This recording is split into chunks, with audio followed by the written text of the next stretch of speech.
I see. I totally love the Veve shirt. Hey guys, how's it going? It is I, the real Randy Chavez, coming at you today with Jump Start Janey. You may have seen her before at the Bat Cal event, on Wendy's stream, other people's stream.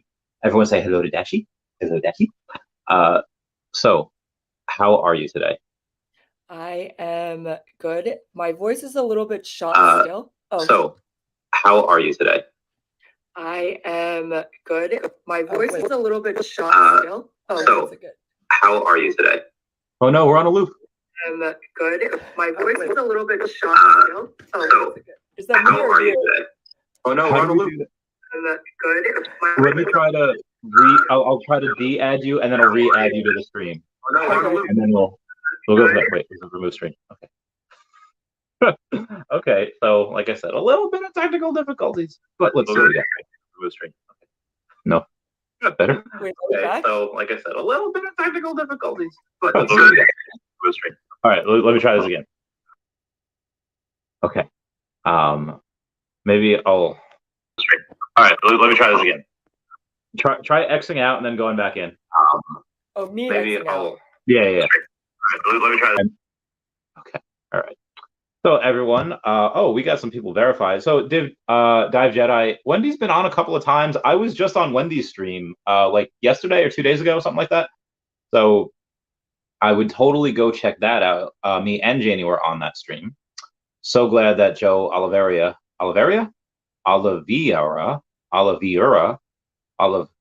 O just got verified. So happy verification day to you. I got verified last night as well. Was pretty excited. 5 hammers. What are we? A hardware store? I don't know what that means. So I'm just gonna take offense to it. No, I'm joking. But yeah, seriously, I don't know what the 5 hammers is in reference to. Oh, Mindy says Janie is my Veve for Wendy. She's the best. I'm so glad. She seems really cool. We've had a. Let me ask her to just redo the. I can't re-add her back in unless she comes in. So. You should be able to come back in. I don't know if she's watching this.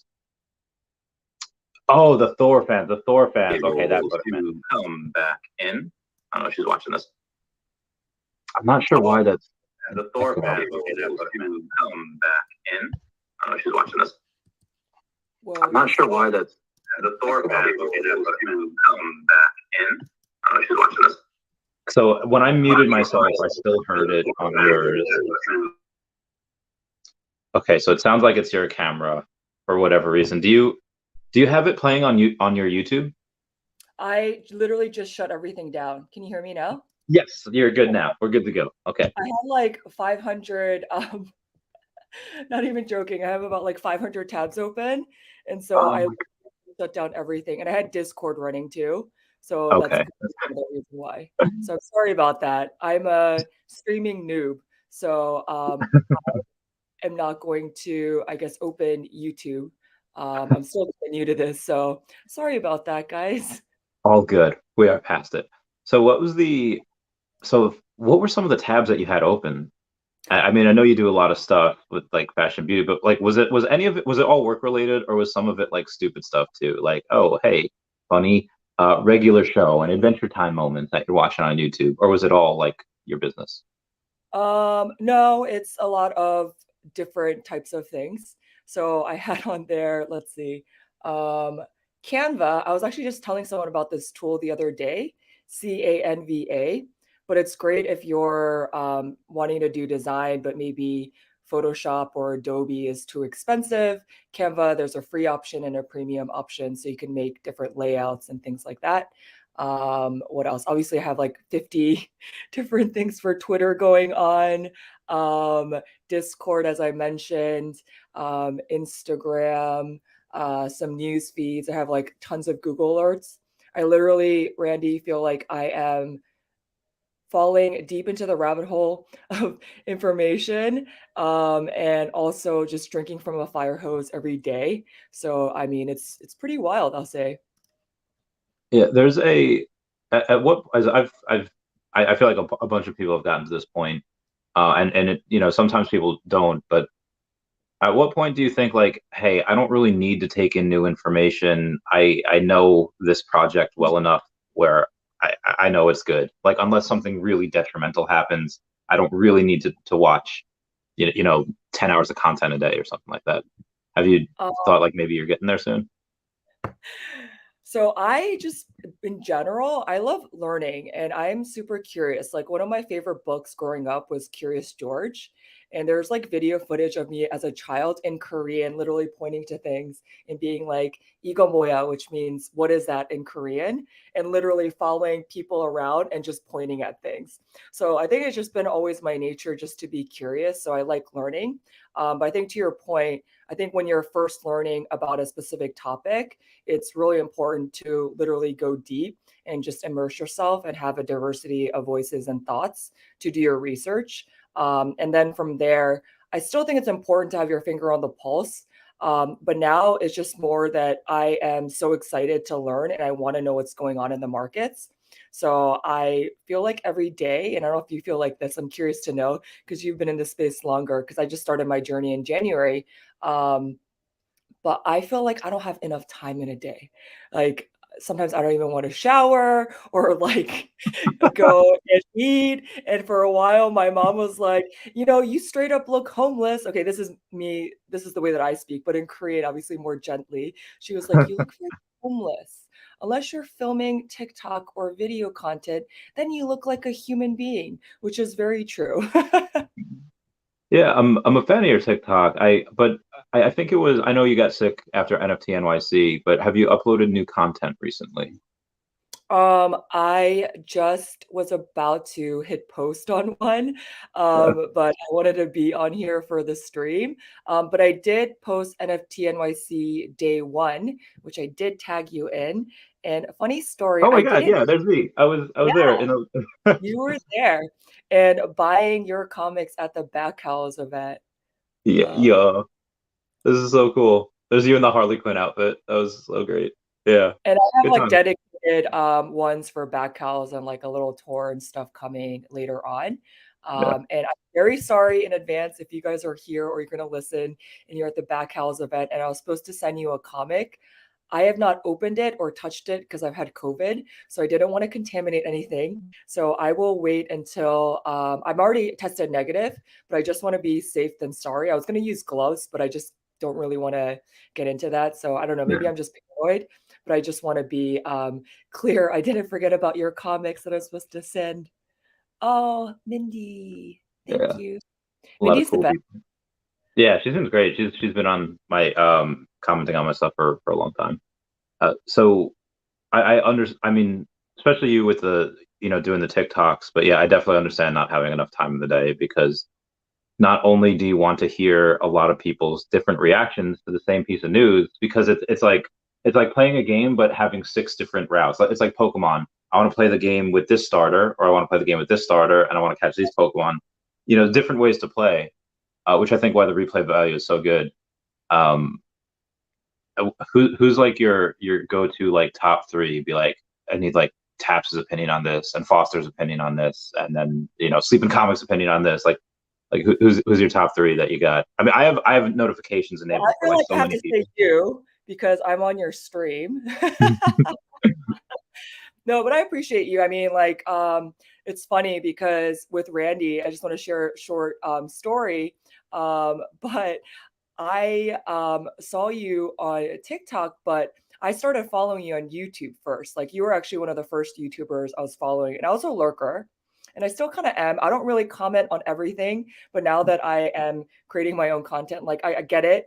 And I try to support where I can, but it's just like hard to crank out all that time and to engage. So that's a whole nother story. But yeah, I mean, when I started seeing your ghost stories and all these things on TikTok, I wasn't sure if it was you. So then I think at one point I asked you, I was like, is that you or is that some random person telling ghost stories and AI and pretending to be Randy? But I see Sleeping Comics. I follow Sleeping Comics. I knew zero about comics before Vivi. Also comics and crypto, which I really love. Yeah, Taps I follow, he's definitely a lot more diversified in terms of, Illuvium and the different things that he's into. So I like following him and hearing his perspective. I really, really, really like My Collectibles. He's just like such a nice guy and so gentle and very knowledgeable and really is just there to educate. So I appreciate him. I mean, obviously, there's so many different creators out there specifically for Veve. Um, Actually, most of them men, but I mean, I like the brothers. I like you guys. Yeah, there's a lot of good in that whole. I was on a stream the other day with it was Vivi Vibe's birthday, and I think Dino Lang was on, and I think My Collectibles was on. But yeah, like those guys, Rob Stuff, like there's a lot of relatively new. I mean, I don't want they're not even new anymore because they've been around for months. Um, you know and that's what I love. I love how like Pokemon every few years come out with a new generation of Pokemon. And it seems like every couple of months there's this new swarm of like YouTubers, which is really good because that helps get new people. If it would worry me if there was only a couple of us and that was it. Like it would worry me if there was only a couple people making videos, but there's constantly new people. So I really enjoy that. Yeah. Um, when you so in your career, like before, I don't know if you got any jobs prior to this, but like up until January when you first started getting in, what was like your main source of income, main job? So I've been in corporate for the last 15 plus years. I feel like when I say that, I feel really old, but I actually feel like I'm like 7 years old at heart. I'm just like a really big kid, but of course I can put on my professional face. Yeah, so I mean, in terms of career, I've been in corporate. I've been working across beauty and fashion, and I am doxxed. So yeah, of course, everyone can literally find me on LinkedIn if you actually did want to do a search. Not that I'm suggesting you to do that. Um, but I guess in terms of like career wise, I've worked with really big brands, everyone from Louis Vuitton, Moet Hennessy to Lane Crawford, which is a retailer in Hong Kong, and also has stores in China and Southeast Asia. I'm trying to think what else. I've had a lot of different careers. I was assisting for a stylist for a while. I was freelancing, an intern at Harper's Bazaar. So when you talk about Devil Wears Prada, I definitely had that kind of experience at one point. I was also in the beauty sector for about 4 years. So global marketing, fragrance development, had the privilege of working on everything from Rockaware fragrance. I did meet Jay-Z. He's a very nice dude and very talented. But I was a very much a minion back then. But it was just really cool to just meet someone that I really looked up to in the music industry. And now he's actually delving into Web3 with Marcy Ventures, which is a whole nother conversation. What else? Yeah, I mean, I've done everything from marketing, brand strategy, general management, consulting, developing fragrances to styling and general management, just basically building brands, whether or not it's from scratch or scaling them and restructuring them. And yeah, I mean, I was 10 years in Asia, so I was Hong Kong, Macau, China, and did a lot of business actually in South Korea as well. Nice. That's a lot. So I want to get into so much of that. One of the things I was curious of, you said developing fragrances. Yeah. Obviously, the good ones, supposedly the ones that they would think would sell, that would be popular. Those are the ones that were like pushed through and got to market.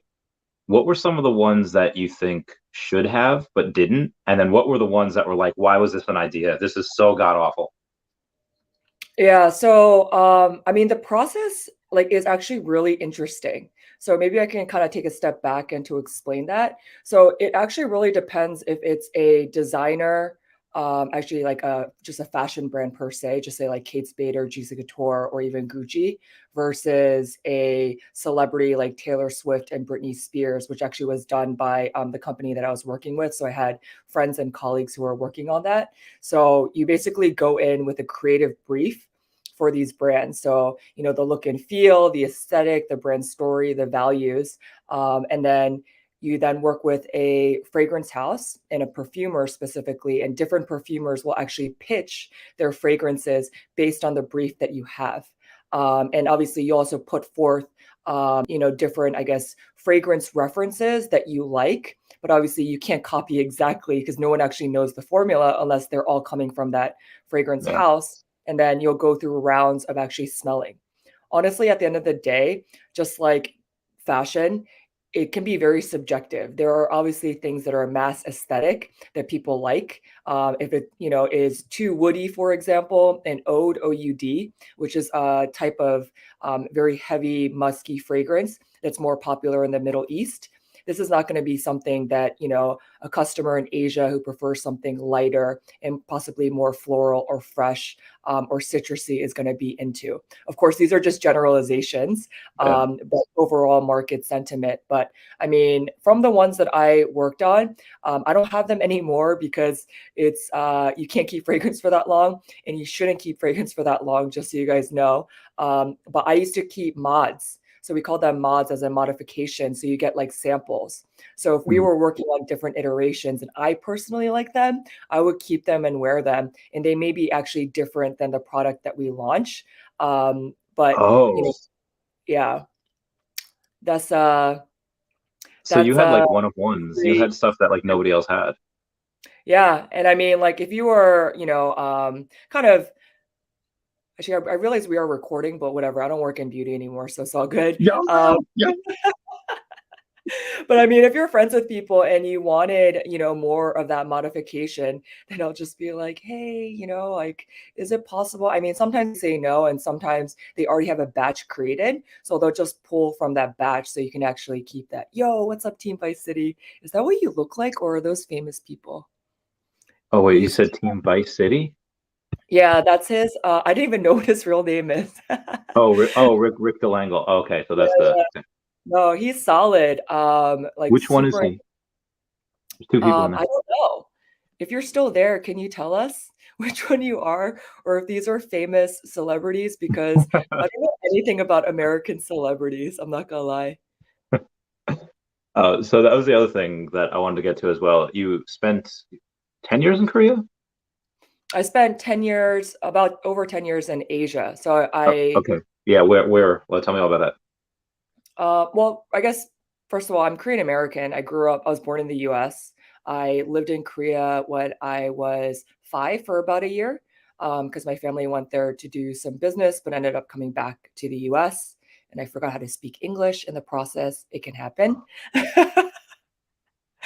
Um, and then afterwards, yeah, I mean, I just spent most of my time here. And then in my late 20s, I moved to Asia for business school in Hong Kong. But I did a stint in Shanghai first for about 4 months to learn Mandarin. I speak a little bit of Mandarin, but I had a lot of fun because Shanghai is a crazy fun city. If you haven't gone, definitely something worth looking into. Possibly after more pandemic regulations, I would recommend, which is another topic. And then I was then in Hong Kong for about a year.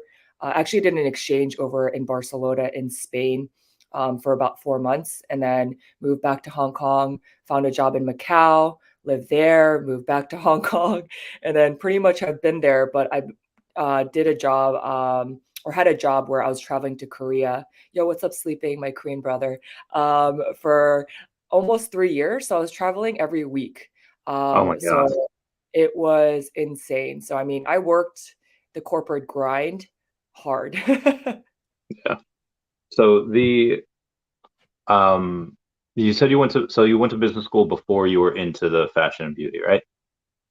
No, I No. went to business school in my late 20s. Okay. Um, And you were in the fashion beauty, you said 15 years ago? no, for 15 years. Oh, okay. So you kind of did that like in between, like you were in fashion and beauty, then you went to school, then you went back. Yeah, so I mean, I was in the US first, and then I was working in like the Maryland area, which is where I'm from. And then, yo, back cow party. It was so fun. Um, I literally still think about, and I've like been making videos, and I just was thinking how freaking awesome it was to meet people and just to hang out with them and do Web3 fun stuff. But what was the question? Sorry.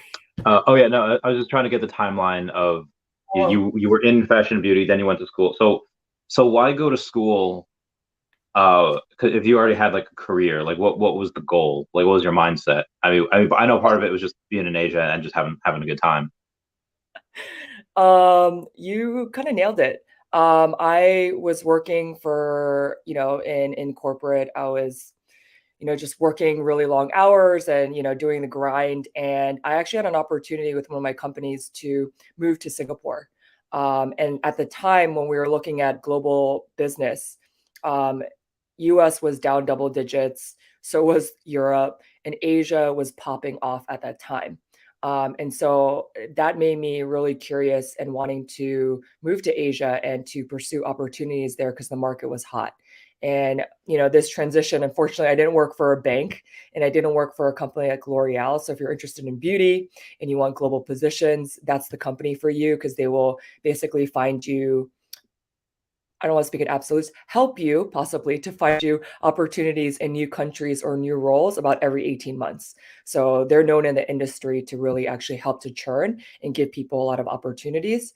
But that company that I was with at the time, unfortunately, it wasn't going to be enough for me to survive in Singapore. So that kind of piqued my interest of looking for other opportunities on my own or even going back to business school because I just thought it would be great. I mean, I think as a second generation immigrant, I had it like banged into my head that I needed to have credentials, which is very opposite of Web3, right? And so I decided I'm going to go to B school. I want to go to Asia, never been to Hong Kong, never even stepped foot in Hong Kong before I applied. And so that's where I went. And I thought that, Hong Kong, it's still predominantly very much English. So it was a lot more easier to transition there versus Nice. moving to China, even though I was in China for 4 months, but that Yeah. was wild. So what do you think was some of the most important things that you learned while in business school, or just in Asia in general?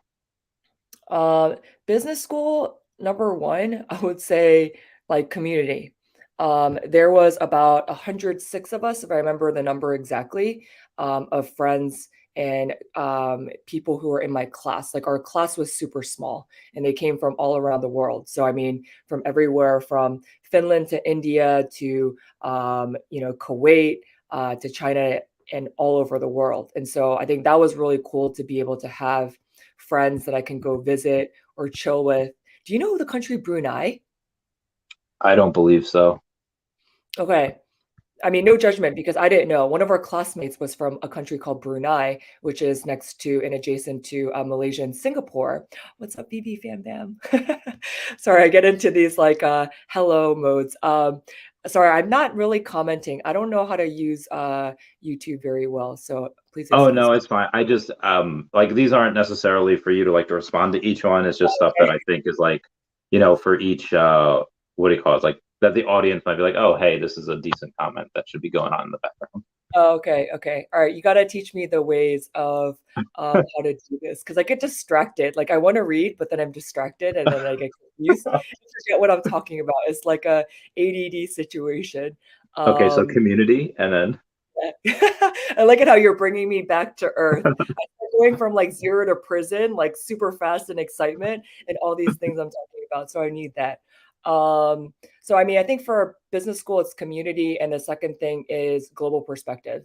I had friends who were doing business in Africa, who were South African. Some of them were white, some of them were African. I mean, like there's people from all around the world doing various things in like Asian family business. I mean, I think it just the network and the community and the friendships that were actually created and what was learned, whether or not it was in a business context or even socially, it was just invaluable. So I mean, I definitely recommend. Me personally, if you want to step outside your comfort zone, I would say go live abroad. It really opens your eyes and forces you to, appreciate the small things, especially when you can't communicate, even getting food. It can be very difficult. yeah. So I guess that's more of the business school part, but Asia, probably very similar in a sense. I mean, it's really just the community and the people that I've met, the cultures and what I've learned. I mean, I lived in New York for about 7 years, and I remember thinking, New York is the center of the universe. Like, we are the most cultured people in the world. That's exactly what I think. And I think that that's what a lot of New Yorkers and people in New York thought. When I went to Shanghai, I realized you got that compounded with more people from Asia, Europe, Latin America, and Africa trying to do business in China, and same thing in Hong Kong, because they really truly are very global in perspective. And the last part I would say is just being able to travel. I love traveling and meeting new people. Of course, back to the Curious George thing, asking questions, hearing people's stories, and just seeing life from a different perspective. Like I remember, I'll just share this and then I'll stop talking. No, Um, I love this. I love this. I went to Vietnam, and I remember before people were like, "Yo, go watch some YouTube videos about Vietnam," and I was like, "Why?" And they were like, "Just watch how you cross the street." And I'm like, "What the heck are you talking about? Have you been to Vietnam?" No. Okay. Go after this, go watch some YouTube videos. Straight up, people are walking across the street. There's cars coming like this, but like there's no traffic lights or rules that are actually followed. You just have to walk with boldness and confidence across the street and you won't get hit. If you show any fear or hesitation, that is not a good thing in the middle of heavy traffic in Ho Chi Minh or Hanoi or whatever it is in Vietnam. I've So at seen that point, it wasn't with cars, but I've seen there's no stoplights, and it was a bunch of people on like tens of thousands of scooters, and I mean maybe there were cars, but there's scooters, but there's no lights. Everyone was just it was chaos, and I was like, how are there no accidents right there? But it's just yeah. So I've seen that. I don't know if it was Vietnam though. I just apparently that happens I guess in a couple places in the world, but not really so Vietnam, much. Thailand, I would say are the first that come to mind. Oh, India is a whole nother story too. There you Yeah. got cows. So that's a whole Oh, nother situation because cows are considered holy. So they're just like chilling in the middle of the street and nobody can do nothing about it. Like you just kind of go around. I love how like you say, you're so curious and hearing other people's stories. I feel bad. I do feel bad for people that aren't curious or like that they like, nah, I don't need to read comic books or I don't need to read books or I don't need to do this. And it's like they're missing out on so much stuff. Like, how do you like not know like some of like the greatest like artwork and stories unless you're curious and you do that? What was one of the greatest stories that you heard from somebody else? You mean just stories in general? I meant while over there, but yeah, I guess. Oh, in Asia Well over, or yeah, all over in Asia. I have lots of stories. I know you said Uh, you had a bunch of people in your class and you got really close. I didn't know if yeah. anyone was just like, yeah, I just escaped like a civil war and then I lost like my travel partner coming here. And like, I don't know if there was any of those stories or if it was just like, I did drums I one do. time. Well, I'm gonna go real because that's just kind of the way that I am, and it's gonna be a little bit on a serious note. But sorry, I'm just like trying to figure out how to say this. But I worked with North Korean refugees before. It was a summer program, and I helped them in terms of like teaching English and helping to run a camp. And so sorry, I'm umming because I'm thinking about how to navigate this because it's a little bit Yeah. sensitive. Were So they were they like super like malnourished? Were they like how long were they not a refugee for? Or were they so fresh? I mean, it varied. They were basically teenagers to I think there was a gentleman who was about like 50 or something years old. I don't know. I didn't ask him how old he was, but he was definitely more like a middle-aged person. Mhm. But I straight up did not ask their stories of how they escaped.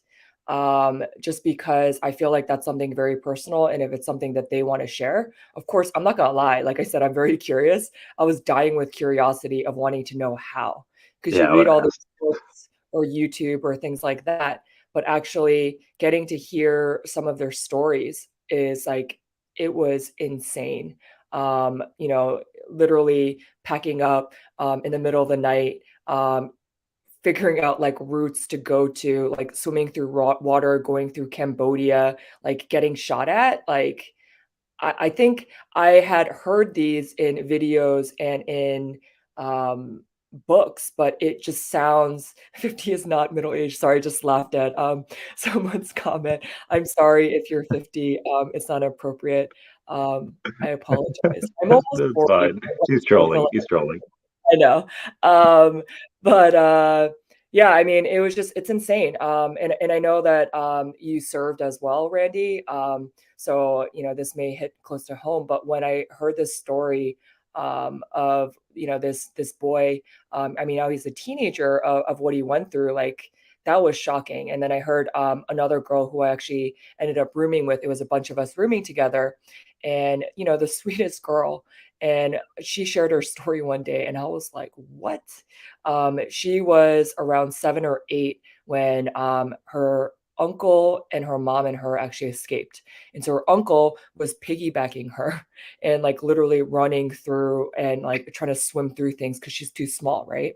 Yeah. Um, I mean, just I don't know. I don't mean to bring a damper on the conversation, but then like it's crazy to hear about stories. I mean, we're in Web3, we're in NFTs and crypto and like super bullish on that and excited. It may be a bear market, but still bullish. And then you hear the reality of people's stories.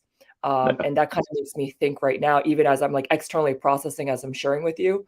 I mean, one of my dreams and like one of the things I would love to be able to do is to figure out ways to help to fund or to give back, not just to like refugees, but also to Korean adoptees or different causes that I'm just really passionate about, just because I believe that we're on this earth to do something for a purpose. And it's really to use our skills to be generous and actually to give back with it. Yeah. So that gets dangerous for a lot of ways because it's I mean like you could try, I can't even like run guns because like the how do you get it? Like I know South Korea every now and then will airdrop like and not how we know like airdrop like oh we're gonna air I'm gonna airdrop my number to this like Airdrop, cute mustard girl. airdrop. Yeah, they airdrop like DVDs and DVD players of South Korean like soap operas or South Korean TV shows to let them know that hey, there's other stuff outside what your government has.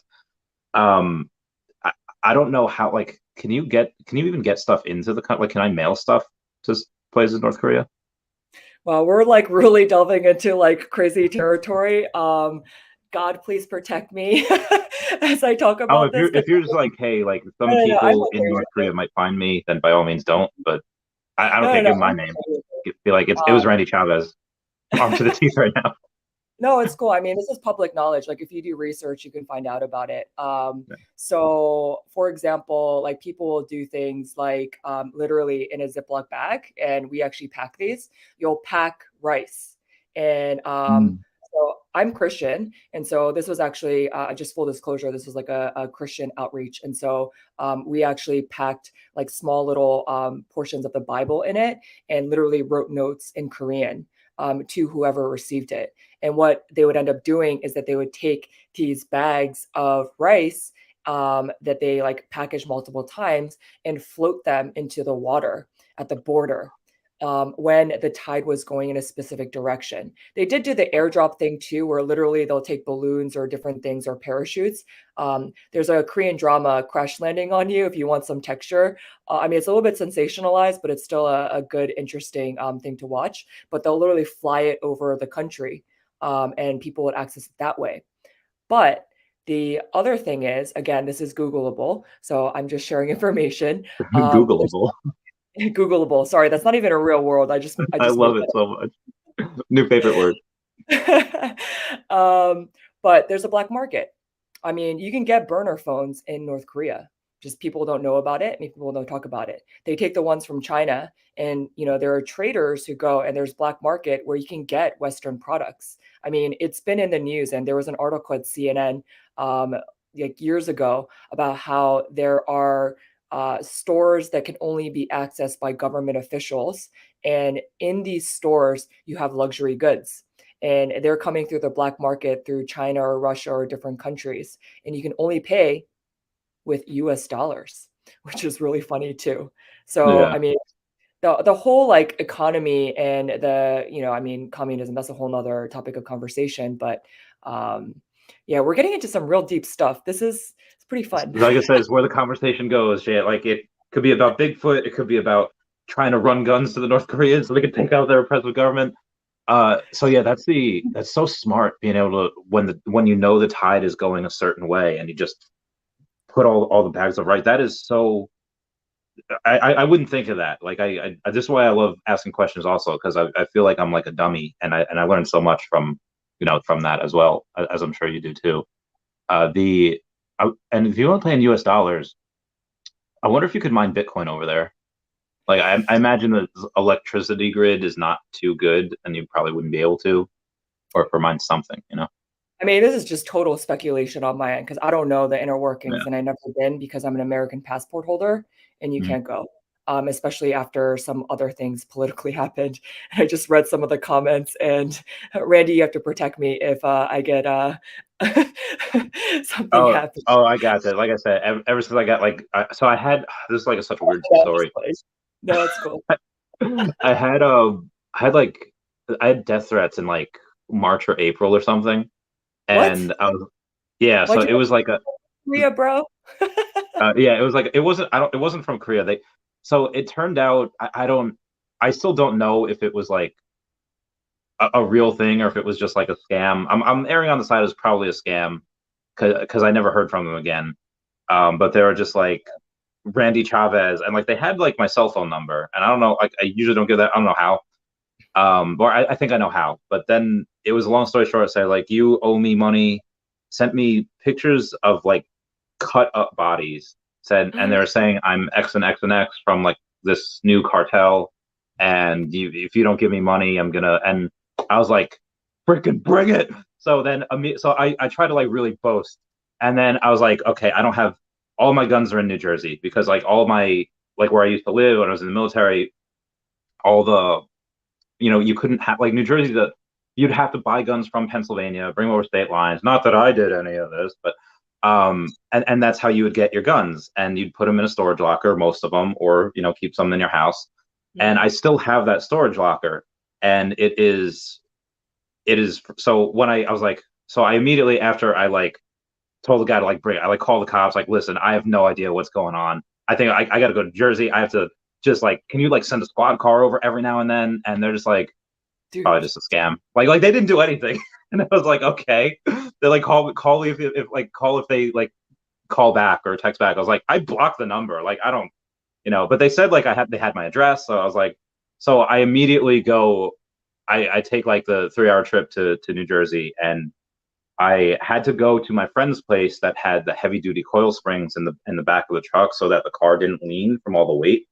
And but yeah, if you need Janie, I got you, fam. We'll bring you to New York, and plenty to go around. We got you. We'll get you armed like Rambo. No, Um, I'll just pray for protection. But yeah, I appreciate you on that. I was half joking, half serious. But like if things to go down, I know I can be like, yo, bro, Randy. gotcha. So that's kind of going down. But hey, I'm really sorry to hear that happened to you. Like, I mean, So this is like I what didn't about really care so much about that. Is I was supposed to have a party in like mid-April, and like a big public party, and I was like, God forbid this is like a real thing, and I've made it very public about the address of this party, and the person just comes in and shoots up like 100 people. I was like, I this is not worth it. So I was like, all right, guys, party's canceled, and I'm still salty about that. Like I'm still so salty about that. Um, but you yeah, can we were talking. reschedule and I can come. Yay. Yes, yes, of course. So I guess that's one of the things you'd want to do when Omi and BV starts to really moon, right? Is like do some more outreach and that type of stuff. Yeah, no, I mean, so it's funny. Sorry, I was reading the comments. Well, okay, hold on one second. One Yeah. comment. Oh, thank you. That's very sweet of you. Oh, the Which choke. comment? I'll highlight it. um, someone asked, uh, I think she's about to start. I don't know who she really is, but she used to work for Veve. No, I did not work for Veve. um, so I was gonna address that one, but sorry, let's get back to the NK thing real quick, and then I'll stop on NK, and we can go on to other things too. But I did actually go to the border, and it was a very Oh, surreal experience. And I took a photo, at the border, and had an opportunity to like see out there. It was during the day, so you don't get to see that stark contrast of all the neon lights of South Korea versus North Korea. But it was just a really weird feeling because also my ancestors are actually from North Korea, and they crossed the border before the border actually shut down. And so, Wow. I mean, there's like huge history, with like my grandfather as well. Having worked in Japan, he was alive during the occupation, and you get forced to actually work for the Japanese government, and then also was then sent to China. So there's a lot of things in terms of history that has happened with South Korea. And I'm sure you were in the military as well. So South Korea has always been in this position where they're influential because of the location and because of the relationship with the US has geographical significance. I'm speaking very PC right now in my About navigation. Osan Air Base. um, There's yeah. my friends, I'm so jealous I never went. Like I could have gone if I had extended. Yeah. Um, Or Okinawa. yeah, yeah. So I have friends in Okinawa, in Kadena, in Osan, and just like everywhere, all in that region. And I still have some friends there. I could visit. Maybe I will next year. You Um, should. there was but they like love it over there because it's I guess the American money that they spend is fairly welcome. So a lot of them have curfews. Like I don't know how it's like now, but they're every now and then they'll implement like curfews. And if it's so stupid the way they do it because if you show up, like let's say 9 o'clock is curfew or 10 o'clock is, whatever it is. If you show up after that to go get back on base, then they like call your command. They call your chain of command. They call it like your master sergeant, your first or your commander, and like, hey, this person was late getting back to base. But they don't like take like they don't go to like knock on everyone's door and take attendance. So if you know you're not going to get back by the allotted time, you Mhm. just don't come back. You just have to stay in Korea that night. It's like, okay, I'm gonna I'm gonna go and just just stay somewhere random. So it's really dumb that they do that. But there's everyone there they would love to go. I've had people that go like 2 to 3 times, and you're there for a year. So you're there for a year away from everyone. You leave, and people love it so much they go back. Wait, so where, can I ask you a question? Yeah, sure. Where were the locations where you were stationed? So mine was I started in Texas for basic training. That was Lackland Air Force Base in San Antonio. That's only Yeah. for a couple months. Then I went to Fort Lee over in Virginia. That was an Army base where I did my technical training, and that was only for a couple months as well. And then I was in New Jersey, which sucked for like 3 years. Maybe some people from Jersey, I apologize on behalf of Randy for insulting the armpit of America, is what it's also known as.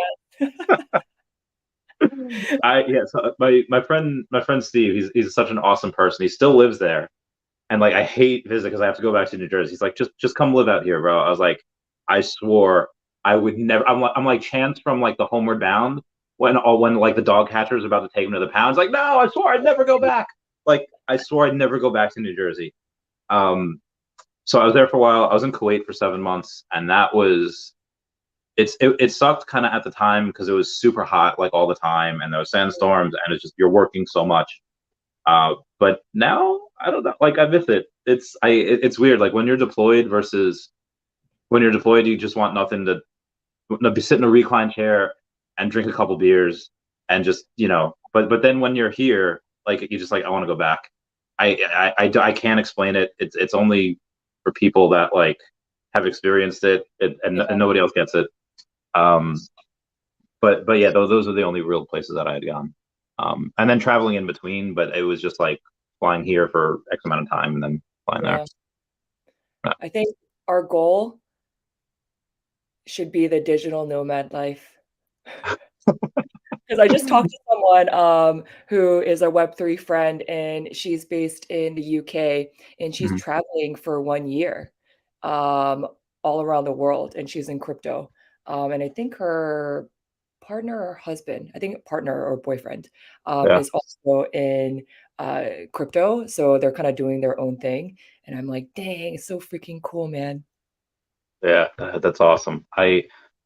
So yeah, what are some other things you want to do when Omi and Vivi move? Obviously, you had that 10K outreach, but what is like just traveling? Are you going to be like, hey, I'm gonna be uppity. I'm gonna go on a cruise ship and live on a cruise ship for 8 months. Like, well, as long as it has good internet. What? It's really funny because I have had like quite a year already and it's only June. But I've had to live minimally because I got stuck in the US. I was Oh always yeah, I've been waiting for this. Tell me about this. Oh, wait. Should I answer a question or you want me to tell you that story? I guess answer the question first, and then go, and then go. Okay, wait, but then now I forgot the question. Sorry, my name is Dory. I'm from Finding Nemo. All right, now make the whale noises. Speak to whales. All right, I can't do that. I try to do the Goblin Town voices to get a hat so I can flip it for like $300 because apparently someone bought a Goblin Town hat at the Goblin Town line, the party line for $300. And I was like, okay, you know what? I can do this. I can talk like a goblin. And I tried and I just freaking could not stop laughing. I was like, I have the hustle and grind in me, but I can't do it. the laughter. I feel you. So yeah, the original question was just, what are some things you would do Oh, when Omi and Vivi moved? Yeah. so I mean, for me, and I see someone ask me how much OMI I have. I'm an OMI millionaire. Yeah. I'm taking this time to assess, study, make moves, and invest into more crypto and NFTs during this time because I think that it's personally not financial advice for me. Like, I want to be bullish when other people are not, especially when things are down in price. But I think when things start going back into the hello, the more of a bull market. I mean, I would love to just get a place on my own and have an aesthetic. I'm living like the Gary Vee life right now of what he suggests, like living above the garage in my parents' house, and I'm pushing 40 right now. Dude, I Full, wish I could do that. yeah, I'm and like jealous of you. I mean, I'm not gonna lie. There's definitely pros and cons of living at home. So I mean, that would be one thing. And then second, I think I don't know. Again, I may come from fashion and beauty and this industry that obviously is very materialistic and is really about just buying and how you're portrayed and things like that. But I think because of the way that I've been raised, I just really do like, not that I don't like nice things. I just realized you don't need that much stuff. And Hong Kong apartments are small. And so I was used to not having that much. I mean, I still have stuff, don't get me wrong. And I have a lot of boxes coming through. But I think the other thing is, yeah, I would just love to travel and just to share about the journey. And I mean, I was talking with someone the other day, actually last night, like a Web3 friend, and just kind of sharing what's been happening as like an update, a catch up, and also things that I've been toying with ideas and what I want to do, and what moves that I want to make. And honestly, I would love to let people shoot their shot. And what that means is give them a platform and a chance to be able to make something of themselves, or at least to bridge a connection to help to elevate them. So, for example, very random story, but I went to a one of the events for NFT NYC, and I had a kind of a racist experience, and I was pretty like fired up about it. And I was outside talking to a bouncer, and we just started talking, and she's super cool. And for some reason, we just started, striking up a conversation, and she's calming me down. And I was kind of just asking her questions and, asked her actually if she did music. And she said she did.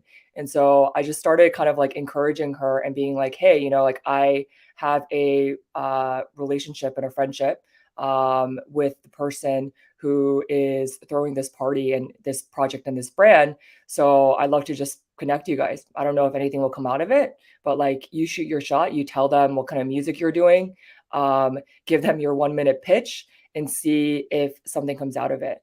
And I think when I ended up talking to that friend, they were saying, oh, dude, like, what? She's a bouncer? Like, her vibe is so cool. She like totally looks like a musician or, something like she could even model or something like that. So, I mean, yeah. Someone told me the other day, stop saying that you're shy because you're not shy. And I think just over the years, I have become more comfortable in my own skin. And it's kind of like, I am who I am. I'll try to be the best person I can be, and try to continue to stay humble and hungry. And if my close friends know that you have, free reign to literally smack me and give me constructive feedback, I get too big for my britches because I want to remember my roots and where I came from. And I think that's really what life is about elevating other people and helping them to share their stories or to connect. I mean, do I know if anything's going to come out of that? I don't know. But I mean, did I feel good about possibly helping her with the connection? Sure. I mean, and if my sphere of influence is does become bigger, like I would love to be able to give back opportunities. I mean, I came from a second generation immigrant family. So I mean, my parents, hustled. They worked multiple jobs, night jobs, and basically saved up money and started small businesses. I'm super thankful for what they did. And the Gary Vee connection is actually a liquor store because I grew up since I was like about 5 years old working at the liquor store, which is a whole nother story. And I used Nice. to have like a crate that I would go on and actually like punch in the POS or the machine, the cash register. And at a young age, I just realized like I like making people happy. And so when people came in, I was asked, my dad told me to check their ID. And granted, I'm like 5 years old, okay? So I would literally be like, may I see your ID, please? And then they would, That's adorable. and then I would like look at it.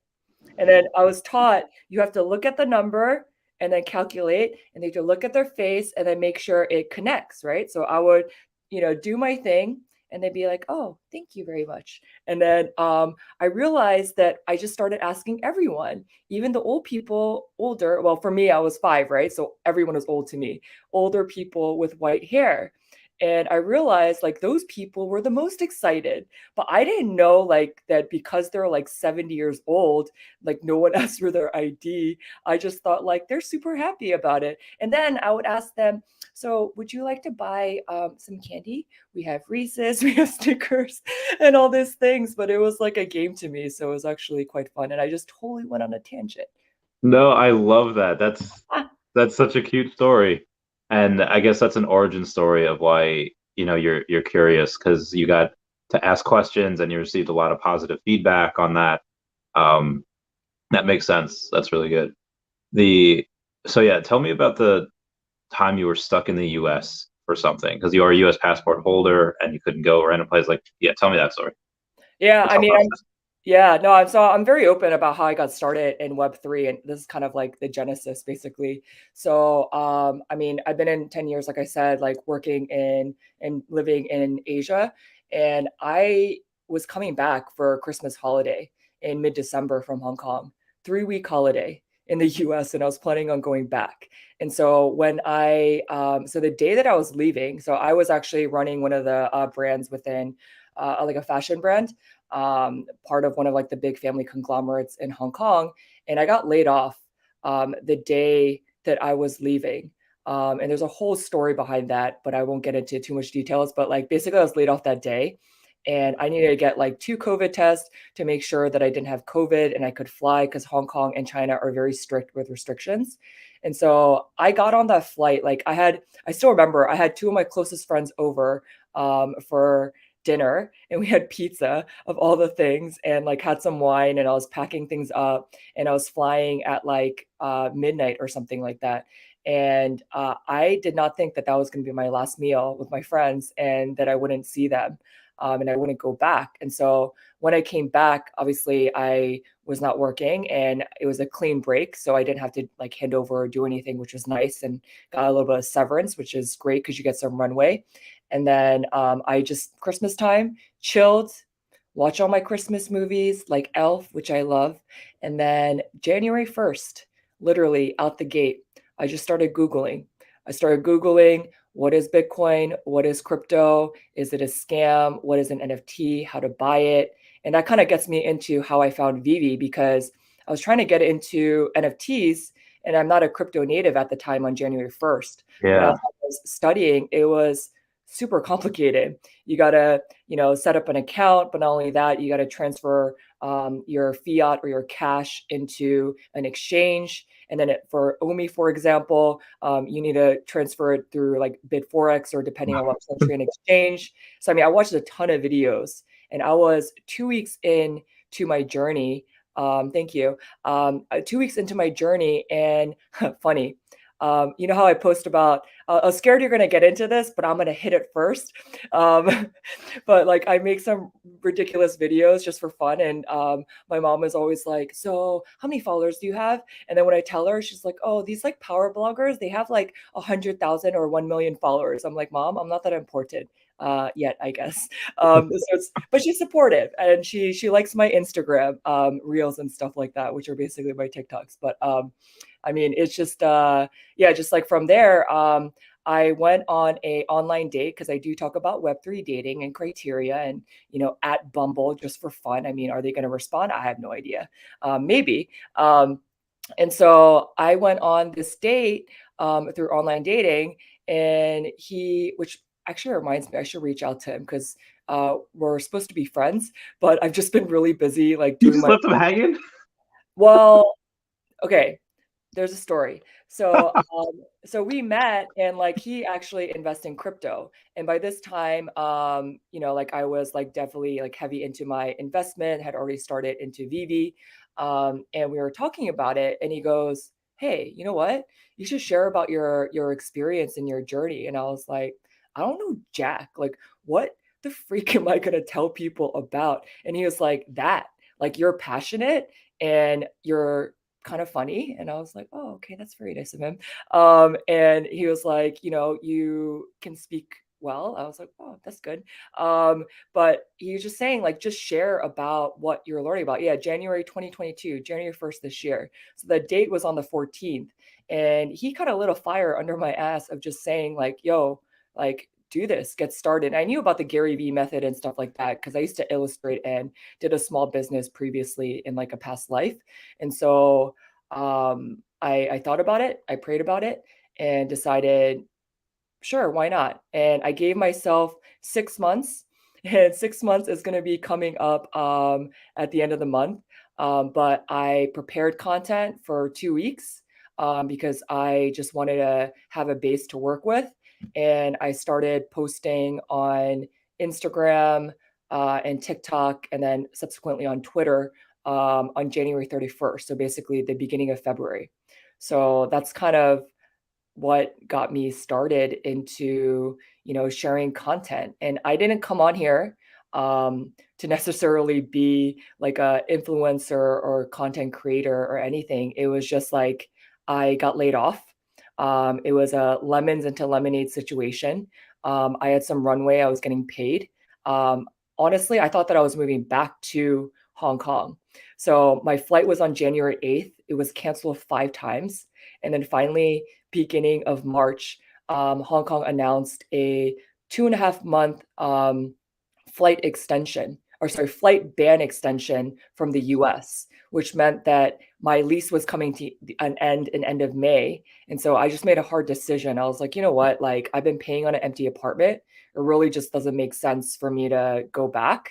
And I kind of just felt like I wanted to shoot my shot with Web3. Like I was learning, I had some time. Mom and dad, please don't ask me to pay rent, even as a joke. Um, but like I am living at home. So I mean, thank you, mom and dad, for So letting jealous. me live in So your jealous house. of that. I know, for free. And my mom is a great cook and, I could eat and I feel like I'm in high school again. But I mean, that's kind of like how everything was born. And, I didn't really expect like this is I mean, I just want to say, Randy, first of all, like thank you so much for having me. I was kind of like, what the freak are we going to talk about? I was like, let me list them. And then I sent it to Randy and I'm like, is it okay if I share this? It was mostly for myself because I was like having a little bit of a panic moment. I was like, oh shoot, like what the freak am I going to talk about during this time? And I needed to like collect my thoughts and I can be very, I guess, business. And so I wanted to make a list of the things that for me, like I kind of wanted to share with you and, just share my journey. And I guess I share this journey in terms of just starting out on January 1st and also sharing content. I mean, anyone can do it. And honestly, I've met so many amazing friends because I don't have a lot of friends IRL in this area. Like I meet up with a group of friends maybe like once a month. But honestly, I've just been my head down and, just studying, connecting. And really it was just about making friends and learning and community and investing. Like I actually didn't think that I would come in here and make like amazing friends like Nikki, NFT Gap Closer, and I, like we went to Disney together. I didn't think that, Oh, like on the internet. I mean, like that's freaking crazy, right? Like people are gonna think that you're completely nuts. But I mean, even things like that or NFT NYC or back cowls, like I would never expect to meet people who are so passionate, excited, building, talking about uh, just exciting things in Web3, especially in a bear market. Um, yeah, so that's my lemons into lemonade story. I've also had yeah, so like if we talk about layoffs, right? I mean, Hong Kong, it's been tough and I am open about this story because I've been grinding in corporate. Um, and you just never really know what's going to happen because at the end of the day, uh now I need to think about how I'm going to phrase what I'm going to say. Um, but it is a business. Let's put it that way. It's a business at the end of the day, and you are a headcount. You might be a valuable headcount, and you may be doing the best that you can, but sometimes life happens and it's not your fault. So, to anyone who's listening, or I mean, going through a hard time or like a layoff or something like that, it's not your fault. And you have imposter syndrome afterwards. And I felt it too, of just feeling like, same. oh crap, I do everything wrong. I can't keep a job, blah, blah, blah. But it's the economy and you can't control things and it's out of your hands. And you can only control how you take care of your health and your mental health and all this stuff. And I feel like I just spoke without breathing for a long time. So I'm going to drink water. Okay. What kind of amazes me is that you didn't even know about Bitcoin until this year, or like you knew of it, but you didn't really, learn a lot. So when you're coming from someplace, like business school, when you're in Asia, and I know community is really important to you. Yeah. When you started learning about Bitcoin and Web3 and crypto and NFTs, did you expect to find this type of community? 100% no, I would say. I came in here, I'm not gonna lie, I came in here to make money and to invest. I never had anyone teach me about financial literacy and budgeting and investing. Um, Gary uh, Vee's all you need for that. I love Gary Vee. Yeah, But I straight up came in because I mean I had the time and I mean it was like that layoffs situation. I wanted my layoffs and turn it into payoffs, right? yeah. So I came in here to do business.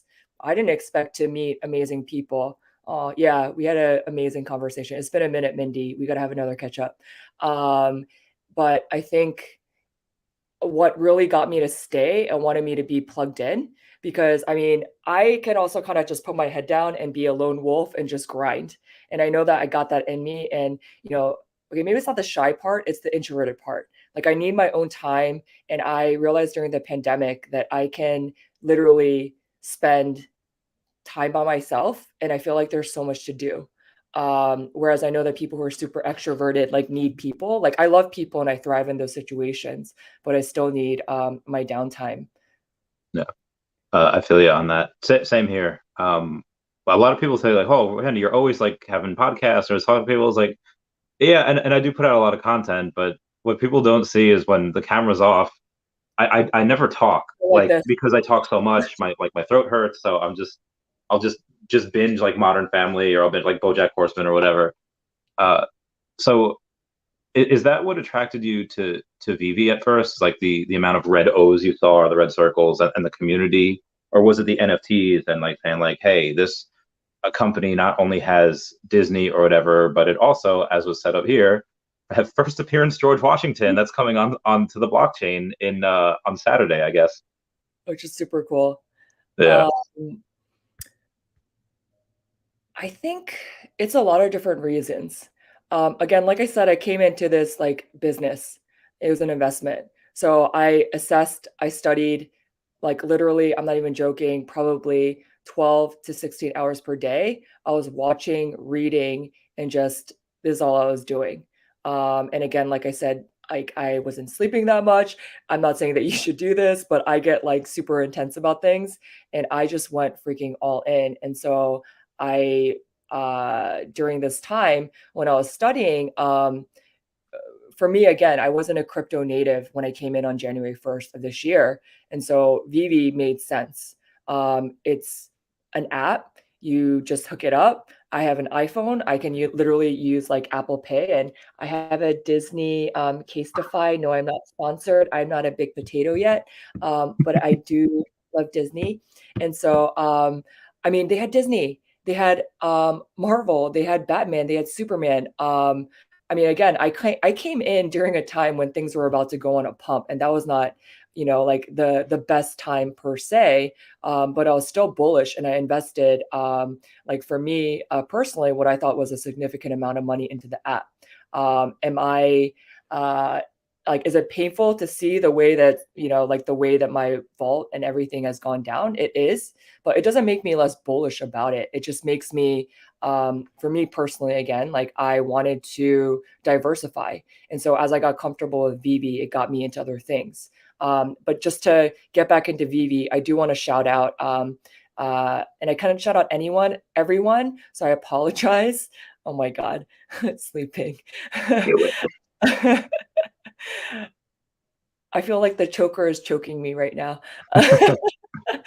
um, I hopped into Spaces not knowing how to use it, and Prop, John, O'Malley, and many of the others in the space, and I met Nikki as well, like pretty early on. Like they really welcomed me into this space in Twitter Spaces, and I guess I am pretty bold and courageous. Like I will just ask my questions because again, I was curious and I wanted to learn. So I asked a ton of questions. A lot of people answered, and I also shared a little bit, like they were asking me questions and I shared as well. So that kind of really made me think, huh, interesting. Like these people hang out all day long on Spaces. Like, I mean, do y'all have that much fun together? Like, what's going on here? Like, I was really curious. It piqued my interest as to how the community is like so excited to talk to each other and spend time. And I wasn't here last year, but I heard about those spaces that like ran for a week or something like that, if I Oh, the remember. 100 hours. Yeah, Yeah. that was That's wild. okay. I don't know if that's healthy, guys, but you do you. Just make sure you get some vitamin D and some sunlight, and eat and sleep and shower. I need to take my own advice. I'm getting better at it. But I think what really got me there was the people who welcomed me into the space. And I actually got to meet Prop and John and Legacy from HRO and Yo Steph and all these other people. Sorry, if I can't name them all right now. Nino, Mox, but and obviously yourself and Crypto Rain and also Dr. Stuff and Wendy, of course. And I mean, it's just really cool to meet the people that you've been following, and you have this innate connection because you're excited about Veve. And so for me, the way that I think about Veve is that Veve will always be my first love because that's how I first got into NFTs. And, versus, I mean, now a lot more of the other brands are coming in with NFTs, but even, as of January when I was in, I mean, to think about, a Disney or a Coca-Cola or Marvel or these kind of FAs on the blockchain are in Veve, like that was pretty wild for me. It's like, dude, in order to court these kind of companies, y'all had to like convince a board of directors, okay, and they're not necessarily going to be people who are, into, I'm not saying all of them, but they may not be as well versed in, Web3. And second of all, like I've been in those meetings, like they want to know your ROI and what your budget is and how you're going to make them money. And if you can't justify that, I mean, it takes a very special type of board to be able to be willing to let you do this quote unquote speculative investment. I mean, I don't know the timeline. Maybe Randy, you know better as to when they started pitching brands, but I mean, I think it was years ago, is what I heard. Yeah. And that was even more of a time where Web3 and NFTs was not a buzzword that everyone was talking about. So I get a lot of, I'll get a lot of props for investing a lot, or pretty much everything I have, last year. But what I don't think I've ever told anyone this. If I were in a meeting, like if they let's say knew who I was in like 2018, and they said, hey, we want you to try to come invest in this company, when they had no brands, all they had was just, you have like trying to explain it the worst way as possible. Okay, you have David, who's kind of he's a collector and he's brilliant, and we could talk forever because he's like he's a nerd. He likes video games and he likes collecting, and he speaks my language. We speak each other's language, which if I'm going like strictly like what's undervalued, what's overvalued as far as a business owner, or like maybe that might not be the best. Maybe he could manage like a card shop, collectible shop, whatever, and he has, and he's done very well. And Dan coming in as having a couple businesses as well. I was like, listen, I like the idea, but if they would have approached me in 2018 when they had no brands, I would have said no. I would have said like, I don't think I can invest in this. And I found them I heard about them I think late 2020, but I finally started investing in 2021. I don't know how, and I can't wait for like the Netflix documentary to come out when they go and they say how they got Disney. Obviously, Alfred Arkan was big in that, and because he has all the connections for everywhere. I'm almost positive they had they had to have used him to get like a big brand, like maybe like Nintendo, which there's no evidence such as we got them, or Pokemon, or whatever. But how else do you get Disney? Like how else do you get them on? Obviously they're not the first ones. They'd probably get like Tokidoki beforehand and so on and so forth, and they build. But I forget what was the question. I did the same thing. I just ran on for like 30 seconds. No, it's good. I mean, we're just ping-ponging and having these very insightful conversations. I hope they're insightful. I think so. I hope so. I forget the question. Now I don't remember the question either. I told you my name is Dory and I'm from Finding Nemo. Okay, we're moving on to a new one then. In this, you mentioned a bunch, and I imagine it's probably maybe like Flounder, Sebastian. Like, what's your favorite collectible on Veve? Is it Disney related or is it something different? I bought it Elsa.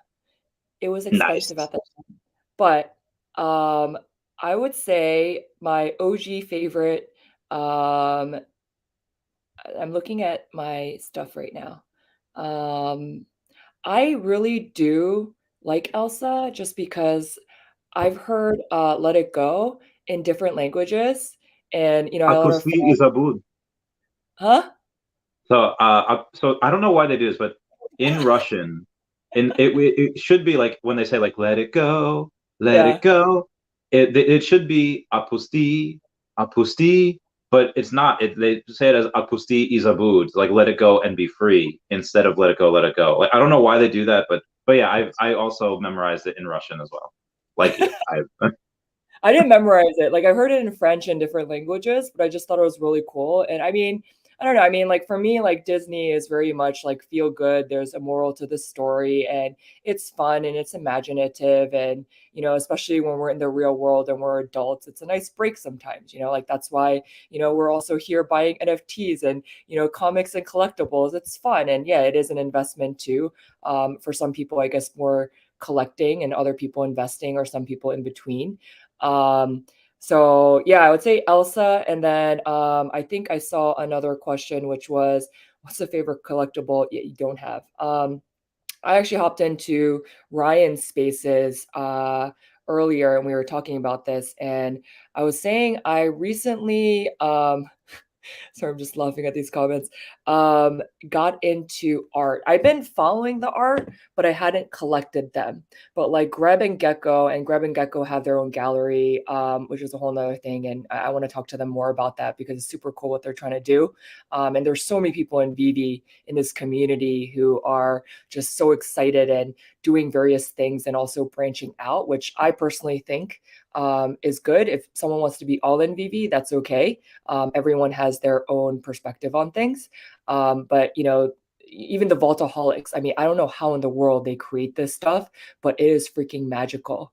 And I just watch it on like repeat and I haven't like followed them in a while or like looked at their posts, but like I just look at it and it's like amazed by the creativity and the talent. But back to artwork. So I've been picking up a few pieces of artwork here and there.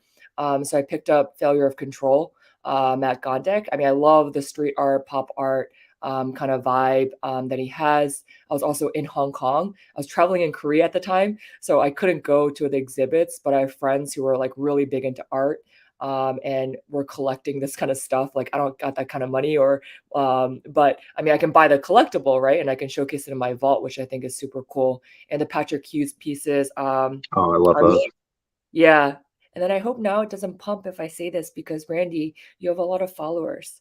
Um, but I picked up one, but I want to get the other one. So I have the Create Expectations, but I want to get Contemplating Venice just because I personally think it looks cool and there is value in art. And going back to that conversation about Brunei, so I wonder if I'm allowed to say this, but I think what she does is public. But she basically used to be kind of like a curator and appreciator for the artwork. So she actually helped to find artwork, to care for, to curate it. I believe was the full row. I don't know if there's other parts to her scope for uh royalty basically. And so Yeah. I think, even the fact, like when I heard that, I was like, dang, like I'm not like that well versed in the art world, but you talk to people and you realize, like there's money that is being invested and grown or flipped or whatever, or appreciated in very different ways. And that to me was something that I was like, I need to keep my eye out for this. But again, I think my challenge, to be very upfront and honest, is that I came in during, like the start of the pump in January. So I bought a lot of my stuff quite high. And Yeah. so it's painful. But so that's why, to be honest, like I stopped going after every drop just because I can't liquidity wise. And I don't really want to continue to put in more money. Like, I mean, again, I think I said before, I'm very much team diversification. Yeah. So literally in trying to, like, I did the grind at one point. So I was flipping comics and I had a great talk with Mindy about this. And she gave me a lot of great insights when I first started. So Mindy, I appreciate you for this. But I was literally grinding and flipping comics for like $1 profit for a bit. And again, because I had time, because I was only in Veve at the time. And then, I got to points where like if I hit, some more, I guess, like ultra rares or things like that, then I'll just try to flip them. So I have liquidity so I can start picking up what I like. So, I mean, I was super happy to pick up that Matt Gondek piece and one of Patrick Hughes' pieces. So, and I think it comes down to really like when I've heard a lot of people say this and I'm kind of like, oh, yada, yada, yada, yada. At one point, it's like collect what you love. But then when you realize when your stuff goes down, it doesn't feel good. So if you're keeping something for value only, at least I will just speak for myself, it doesn't feel good because I may not be a fan of that. I know that it may have value, but it doesn't make me happy. So I would rather support and to buy something that will make me happy. But of course, I do have the other pieces as well. So again, like for me, I just have a diversified approach. Yeah, I feel it. What's somebody asked what's the favorite collectible that you don't have yet? Oh, Oh yeah, I thought I Wendy. answered the Well, it's contemplating the one that you Venice. don't. Oh, okay, that was it. Okay, sorry, Yeah, I disregard, have great misheard. expectations. Yeah, Yeah. I wanted to collect both. And then someone was telling me I should like match mints, and I was like, yo, this is so hard. So if y'all have more tips to do that, it's I mean, I tried, I looked around, but I wasn't able to find that. One I would love, but I don't know if I'll be able to attain, Mr. Sanjay, Mr. Marvel Comics 1, sir. I would love a Marvel Comics 1 secret rare, just saying. That would be really cool to get to. There's got a relatively thin floor. I think like there's a couple that's like 25, 28, 29, but then it goes to like 39. Yeah, Yeah, so I'm it looking. takes, yeah, It or at is, least there's that's what it 27 would be. on the market, 26.2K. Damn, the floor. It is then 27.7, 28.5, 34.5, 39.9, 41K. And then it starts jumping on the bottom of the page to 99.9K. Like I would love have one of those. The other ones, I mean, I got enough. I'm like thinking like about getting a Todd, but I don't want to lock up my liquidity. So I'm like contemplating different moves right now about what I can do like here and there. Because I thought the market was going to move a certain way with MTL, and I'm kind of waiting and curious to see how things go with Decon. Uh, oh, and then I want a partners. Oh yeah, so I I don't have one, not yet. it's Do you have one? Yeah, I got one. I remember they had they have like a Discord chat, and I didn't realize until I don't really use Discord that much, but when I got added to the chat, I like scrolled up, was like, I wonder, what people were talking about beforehand, and a lot of people were saying like, guys, Randy just bought a partner statue like on live. Oh my god. I was like, it's not that serious, but they were like so pumped that I'm in. I was like, yeah, it's fun. Oh Um, yeah, there's like a whole partners club and things like that. Y'all are making me feel like I'm inadequate because I don't have a partner statue. Um, should we fractionalize? we'll probably be able to do that at some point. Yeah, Yeah. Yeah, yeah. I mean, this It was makes also a sense. conversation the other day, but fractionalizing an investment piece and being able to co-own. I mean, I think that would actually be pretty cool, especially with Veve for the ones that are a lot higher. It Yeah, almost be like a DAO kind of like voting together into yeah. doing this. So I was laughing at someone's comment. Daniel Marquez, is that someone that you know? Do I know this person? Are you on He Spaces? he comments a lot. Which comment were you referring to? Not to be creepy, but the screen angle makes her look like a superhero with a Batgirl mask. Hey, I take that. I think that's a compliment. Hey, I'm gonna show you guys something just for fun. Yeah, sure. I'm wearing Lakers shorts Oh, that. with my Yankees hat. So I bought this bat. Okay, I'm sorry, Amazon, but I'm gonna return it, but it has plastic on it. So I bought this bat to do the Harley Quinn cosplay, but I didn't bring it because my mom was like, "Are you crazy? You're gonna try to take a bat into an event? Like they're not gonna let you in. You know about like violence and stuff." And like, I mean, she's my voice of reason for everything. My mom is. If you need Korean moms in your life, you need Korean women in your life. That's all I got to tell you, okay? If you want wisdom, not that other women aren't wise, okay? All women realize. But my mom is awesome. I love my mom. So I wanted to take this because I was like, this is the ultimate prop for Harley Quinn and for my first cosplay. But I didn't bring it and I'm going to return it. But um, There's just one. a there's a unofficial. So we have in the military we have briefs of like, hey, you're deploying. Here's what to expect. Hey, here you're going back home. Here's what to expect. There's no official brief for this, but it's everyone that is new to go to Korea and Really? will be taken aside from the people that have been there, and they'll be like, hey, listen, you're gonna find some girls there that you're just really gonna really love. And Who said this? so in the military, there's like Oh, when you're said like, hey, you're gonna go to Korea, there's not an official brief, but like the older guys that have been there will tell the young guys, listen, you're gonna want to come home with a wife.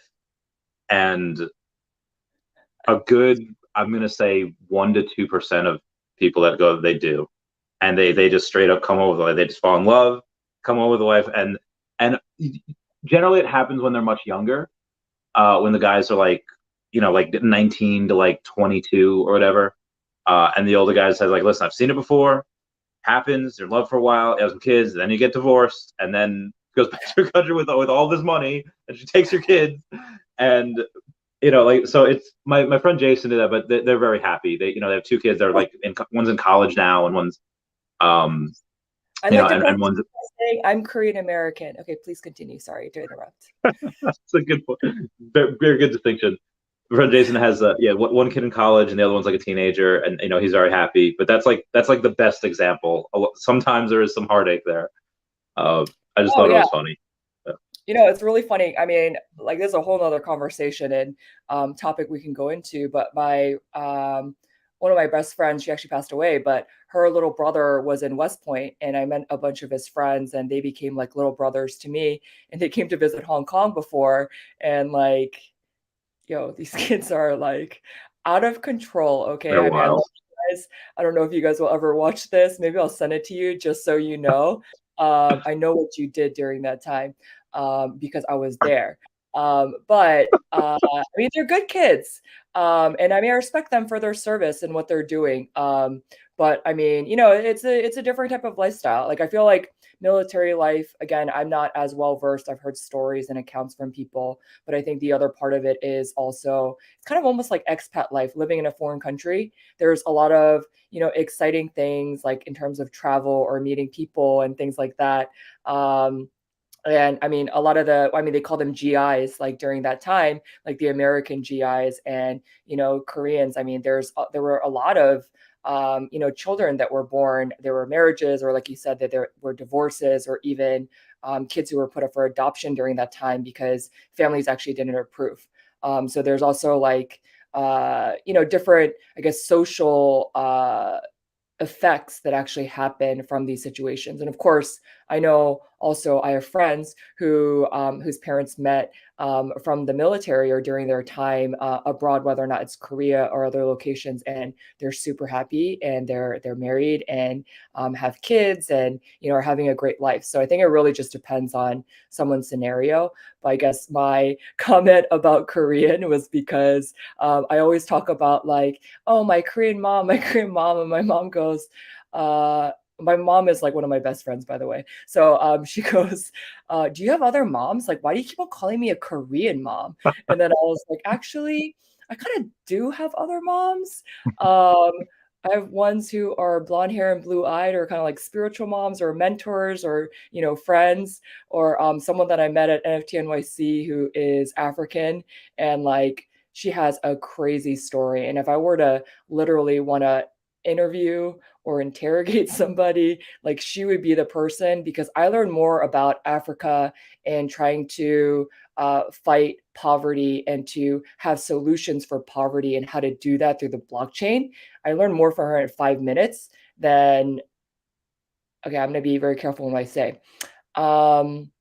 Let's just say it was one of the most valuable 5 minutes of my whole time at NFT NYC, because I just learned that much. Like she was We should talking get her about, on. yeah, we could. Yeah. And you Yeah. have contact with her now still? You got like her Twitter or her Instagram or Oh, number? I asked her if she could adopt me. And So you then have at we least were her number though, walking right? around holding hands like in New York City, because I was like, I love you and I want you to adopt me. And I don't want to share her with people, because then all of you guys will know about her and you will take up her time, and I want her for myself. No, I'm That's kidding. fair. I want her to have a platform because she's super accomplished and just has like a crazy story. So we had talked about before about doing spaces and just kind of like sharing her story. And yeah, I mean, we can definitely talk about that as well. But I don't even know how we got here, but we talked about so many different things. And I'm reading someone's trip comment here. This is hilarious. Which one? Awesome, Janie. Dot dot. Yes, Korean women are smart and beautiful. I went to Seoul for a short trip, had a great Korean barbecue.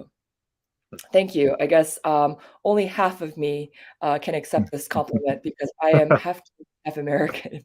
Just kidding. It has. If I were to be stationed in like Germany, I like blondes, so that I probably would have needed that talk if I were to be stationed there over at like Ramstein or Frankfurt or somewhere. But speaking of women, one of the things you said you want to go over, and what I was really curious about, that a lot of your women and non-binary groups that you're in, how'd you get started with that?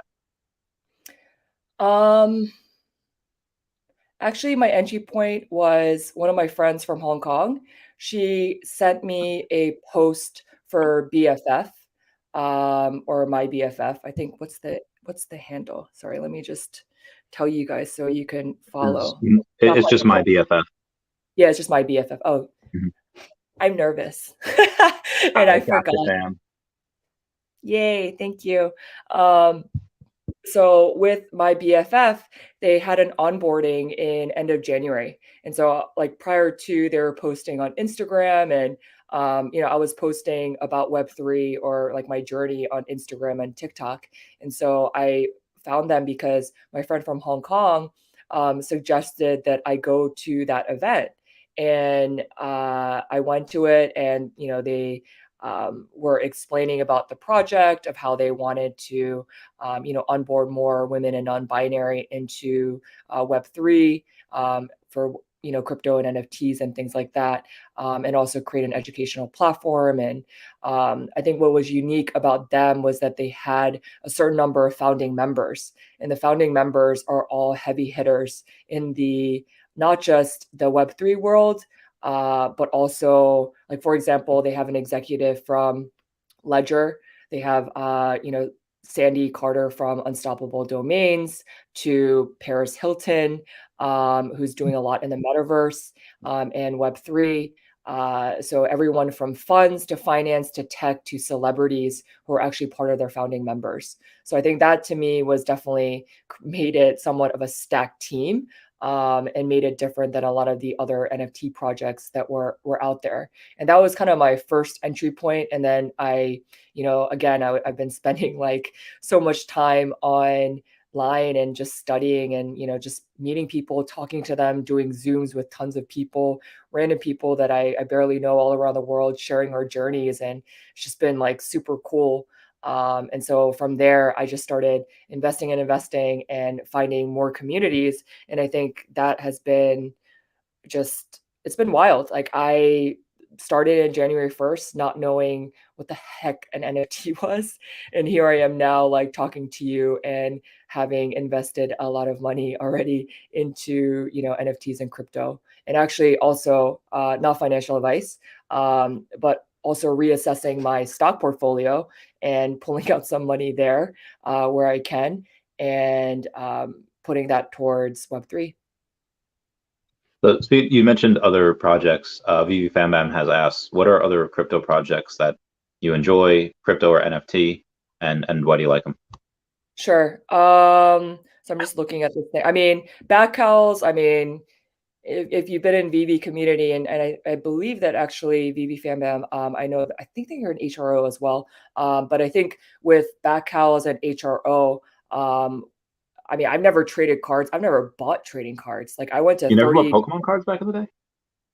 I'm not a collector. I I mean, I have sneakers, but that's because I had some access. And I don't know if Team Vice City is in here because he's a big sneakerhead too. But like, I had access because I was in fashion, so that actually helped me to pick up some dunks, because dunks are actually really hard to come by at retail. But then besides that, I mean, I don't really collect things. I mean, I have bags and clothes, but a lot of it, honestly, is when you work in fashion and beauty, you get a staff discount, and you also get staff sales where you can get things very, very, very insanely cheap. So yeah, but I mean, Gotcha. yeah, other projects. I mean, Backhouse, HRO.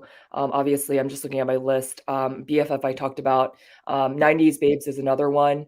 There's been other people within this community who've actually also bought in as well. I mean, I bought into it because I like the artwork, and I just think that 90s was like a very special era. And the party that they threw was in collaboration with Unstoppable Domains and Polygon in NFT NYC. And just following them, and like this whole like choker, gold hoops, and Yankees hat. The Yankees hat I had, but the other stuff and even like sunglasses, I actually bought it because yay. Um, it actually looks like a Crypto Chicks PFP. So I currently don't have a Crypto Chicks, but I am trying to buy into a Yankees hat. It's just expensive. So I'm kind of figuring out my moves for crypto and NFTs right now. And No. honestly, I am also biding my time because I feel like the market may dip further. So I'm picking up here and there, but also just kind of observing because I can go all in on things, but also I just try to DCA and be a little bit more wiser. And then the other ones, I mean, I'm actually have positions, like Web3 positions in Mavion, which is a fashion NFT project, which you can check out. And really, the whole premise behind it is an NFT that creates generational wealth, right? And what I mean by that is there are accessories that are from independent designers that are drawn into the PFPs, and you actually get the IRL accessory, as well as when that is sold in the market to get royalties and things like that. So that for me is really interesting about how to monetize in fashion, just because I'm from the industry. And then the other one is Hug, which I am what is my position? Moonbeam Media Committee Head, which basically is helping to structure their pitches for spaces. So they do an alternating Twitter spaces every month. So people can actually pitch to leverage Hug's Twitter account and spaces versus their own, and go, talk about different topics. Like the last month, we had people like Jack Wyriel and Vanchika talk about art and storytelling, which was super cool, and kind of just helping with the marketing and the PR and the branding side where I can for that, and also working on different consulting opportunities. So I've been busy. So that's why I Yeah. haven't been in VV spaces all the time. Like I love hanging out with people, but it's just been busy. So that's my NFT side. I mean, crypto. Yeah, like I have OMI, ETH, Bitcoin. I have some other ones. I did buy a little bit of Ape, and I'm not gonna lie, I threw some money at Luna, just as like literally like playing blackjack. Just Yeah. because what the heck, why not? I mean, I'm okay to lose that money. And it wasn't a lot of money. I think it was like $100 or something like that. Oh, yeah, Um, that's fine. but I just figured like, hey, if $100 become 1,000, then I could be rich or richer, I guess. But if it goes to zero, I'm also okay if I lose it. But I mean, Yeah. I think that's kind of like the part of the fun and the degen and the trading side of just finding it exciting. And definitely ones that I am are on my buy list. And like I said, I'm kind of reassessing my whole like investment portfolio, and trying to figure out different moves. And definitely very keen on. And again, I don't have these yet. So just to clarify, I'm not pumping my bag. And if you don't know what pumping the bag means, it means that people who talk about this, like you must buy now. And if you don't buy it, then they'll end up selling it because they're going to dump it and they're profiting from you. So note to self, I did have this mistake that I did myself. But Gala, Engine, I do have Solana. I think I mentioned that. And I mean, XRP, there are just so many different coins that are interesting. And I'm just trying to see like which ones I want to buy and at what points.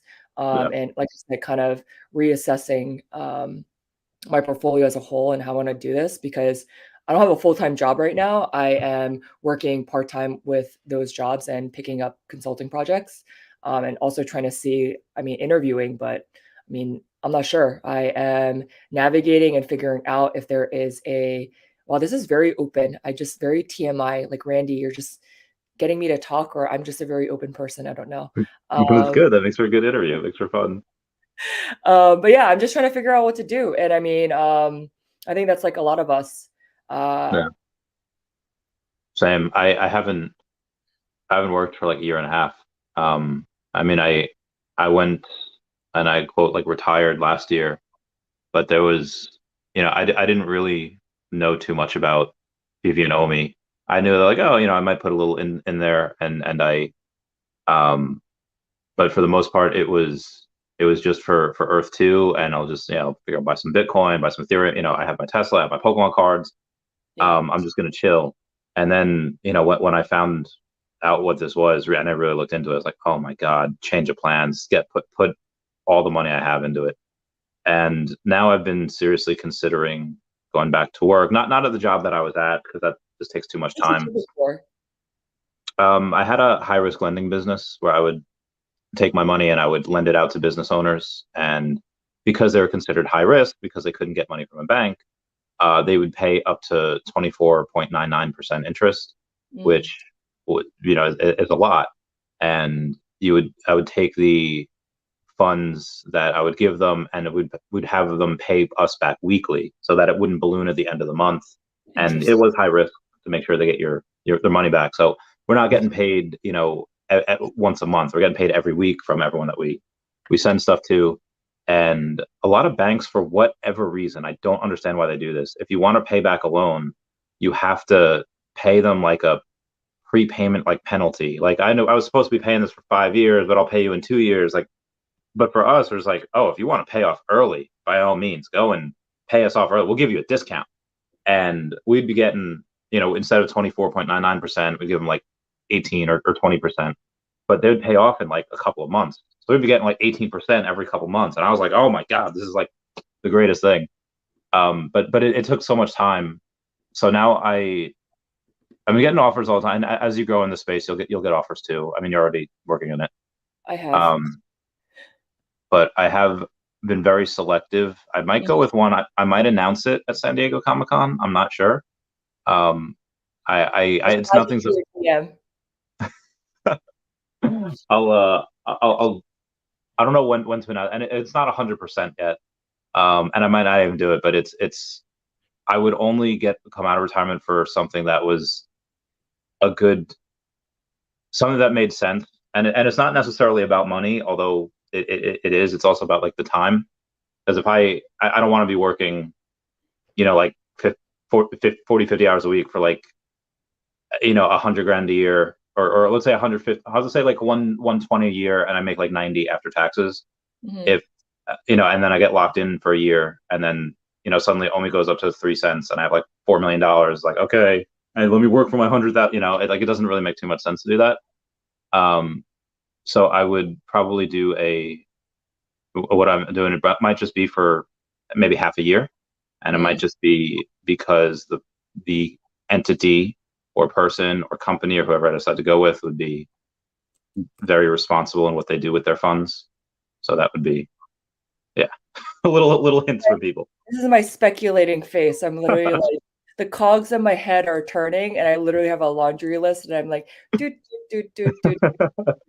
I'm so curious. We'll talk off camera, but I'm so curious to see what like some of your questions are. Oh yeah, for sure. So I just saw that someone gave some advice, and yo, what's up, OBL? And Dave, yo, what's up? I'm gonna share something funny just because I feel like in this market people need a laugh, and I'm a ridiculous person. But I take notes online, but also in this Sesame Street notebook that I found in my house that I used to have like as a child and then I never used. So someone actually recommended VRA, and then I saw someone else recommended the dematerialized for fashion. So I'll definitely do that research, and I appreciate that alpha of checking that out. Appreciate it. Yeah. Sorry. So I have to laugh at myself because I mean, you gotta, I mean, life can be tough, but you can find a way to give thanks and have a good laugh, even if it's at yourself. 100%. So I completely understand people's mindsets, and like, hey, you don't want to put too much in any one thing, because if it goes down, you could lose a lot of money. And again, I'm not trying to get you to do this, but just wondering, what is the confidence level in Veve and Omi? It has to be, I'm going to say maybe like for you, it's probably had to be what, 80, 85%. Because if it was like 99%, I feel like you would probably put everything into Omi. But you're more diversified because you like this about this project, you like this about this crypto, and this about this NFT. What is your confidence level in Veve and Omi? I would say my confidence level is high. I would say A grade or even B plus, depending on certain things that personally I want to see get done, like the marketing and actually how that roll out. And I mean, just various different things. But I think it's more because I've worked in corporate and companies and just how they move. And even if I am, confident and bullish on something, like with life, I really do think you just don't know what's going to happen. And so I'm always trying to like hedge my bets. So that's why I take a diversified approach. I mean, I'll just upright say like my highest, I don't know if I should say this, but currently at this moment of this day today, in terms of like NFT investments, like my biggest is in Veve. But do I talk about Veve only, or only like make content about Veve? No, definitely not. Or even about Omi. I mean, I made videos here and there, but I think it's also because I'm interested in different things. So I want to be a part of those communities and to learn. And I think I've always been just socially and even just investing wise, like curious and wanting to learn and wanting to be friends with different people, because again, I love hearing their stories and their perspectives. So I literally will go from, back cows. Oh, oh, that's so Mhm. nice. I've Yeah. never seen this happen before because it's my first time streaming. Wow, Super chat for Truck and Hank. very Yeah. interesting. What is a super chat? Sorry, I got Um, oh no, distracted. it's fine. It's like, so sometimes, especially when I'm streaming like alone, there's a like, usually, like, the comment list goes like insane, and people, if they don't want to wait for me to get to their comment like 30 minutes later, 40 minutes later, they'll do a super chat. I'll go and look at that comment right away. Or if they just want to, like, hey, I love this conversation, you deserve some monies. That's kind of. Oh, okay. I didn't know that. Oh, that's what my mom was talking about. Man, she's so smart. She was like, oh, because we're totally going on another tangent, but she watches South, like, what's his English name? Sunny, Son Heung-min, the guy from, he's a soccer player, or sorry, football player in the UK for sorry if I butcher this name, because I have the Korean pronunciation in my head, the Tottenham Hotspurs. I don't know if you follow football. So she follows these Korean YouTubers, and she's always like, "Oh, they're like asking for money or tips, and I want to give it to them, but I don't know how. Do you know how?" And I was like, "Huh?" I was like, "I have no idea what you're talking about." So she's always already been in this live streaming game, and this whole like world before me. Like that's how cool she is. Yeah, if you do a what do you call it? If you go and, like, if you're watching a streamer on YouTube and you take a look at like their live chat, you Yeah. click on the live chat, and if you go to comment, there's a Yeah. little dollar sign down there where you could go. Oh my God, it's blinking. But you could go and hit that, and you could put like 99 cents. You could put like a couple $100. Um, so some people get really crazy with it. I think, like, Oh, there were cool. two there were two times where I had like multiple $100 nights. Um, One was when Andre Jick was on, and then the other was when I think it was me and Foster the other day. Me and Foster Hill. It was just some donations coming out everywhere. I was like, oh God, we can't even keep up. That's so But yeah, so cool. like, so that how I knew about that previously was like, I imagine, like, you know what mukbang is, right? Oh yeah, mukbang. Yeah, mukbang. Okay, nice. Sorry, just had this like smile on my face because I was like, do you know So the history behind mukbang? well, let me know if I'm wrong. I Yeah. learned about it like X amount of years ago, where I would see these people in like South Korea, and it's these people that are like super short and super skinny. And this is what blew me away, is like they were skinny and they were eating like whole ass cheesecakes, or they were eating like whole pizzas, like, and I was like, it was so fascinating. And you could give them like this thing called balloons. And I don't know if that's the origination of it or if that's just what it evolved into. But now, yeah, let me know what I'm wrong. I'm seeing if I can find a photo and so we can show people on screen. Did you ever do it? No. Oh, Kind of. I'll explain. Can you see this? yeah. That's not you, right? No, no, no, it's not me. But Okay. it's basically like so from what I know from I guess Korea and the way that it happened is that a lot of people end up going to bigger cities to work. So their family may be from like a second or third or different tier city, but they'll go to Seoul or Busan or whatever bigger cities to work. And when they do, they live in like a one room or studio by themselves. And generally, we're talking about the younger generation. And so when they go, they don't have anyone to eat with. And so it became this phenomenon called like alone eating, alone drinking, because Koreans are all about taking different words and shortening them. So like hon is alone and pop is rice. So basically the whole idea is alone rice. So basically eating alone or 혼술, which is 술 is alcohol. So same thing, like drinking alone. So it created this thing where it normalized being alone and doing things because I think the Asian culture is very collectivist. So they will tend to like eat together as a family, or they will gather together as a family, or, even in Hong Kong, like, the Cantonese word is, I'm sorry, my Cantonese is bad, but it's sik fan, which means eat rice. Again, actually very similar term, which means that like literally during lunchtime, everyone will go and straight up take at least 1 hour for lunch to eat together. And in the US and in like New York, like I never took a lunch break. I'll go to like get a salad and eat at my desk, or I'll bring lunch and I'll eat at my desk while working. Like that was just very different culture.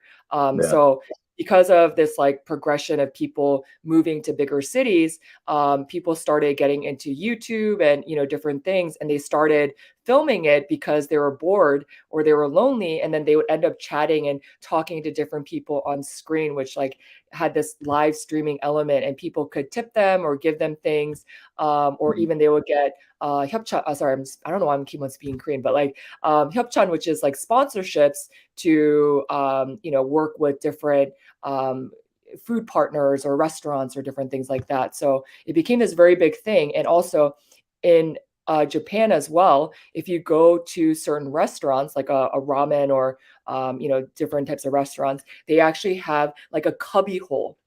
So literally, you're in this cubby, and there's multiple cubbies like this, and you're sitting there in your stool, and like usually there's like a basket below, so you'll put your things there, and then you have like a menu, and then you'll order. But generally, like there's like a curtain in front of you. Each cubby is connected to the kitchen.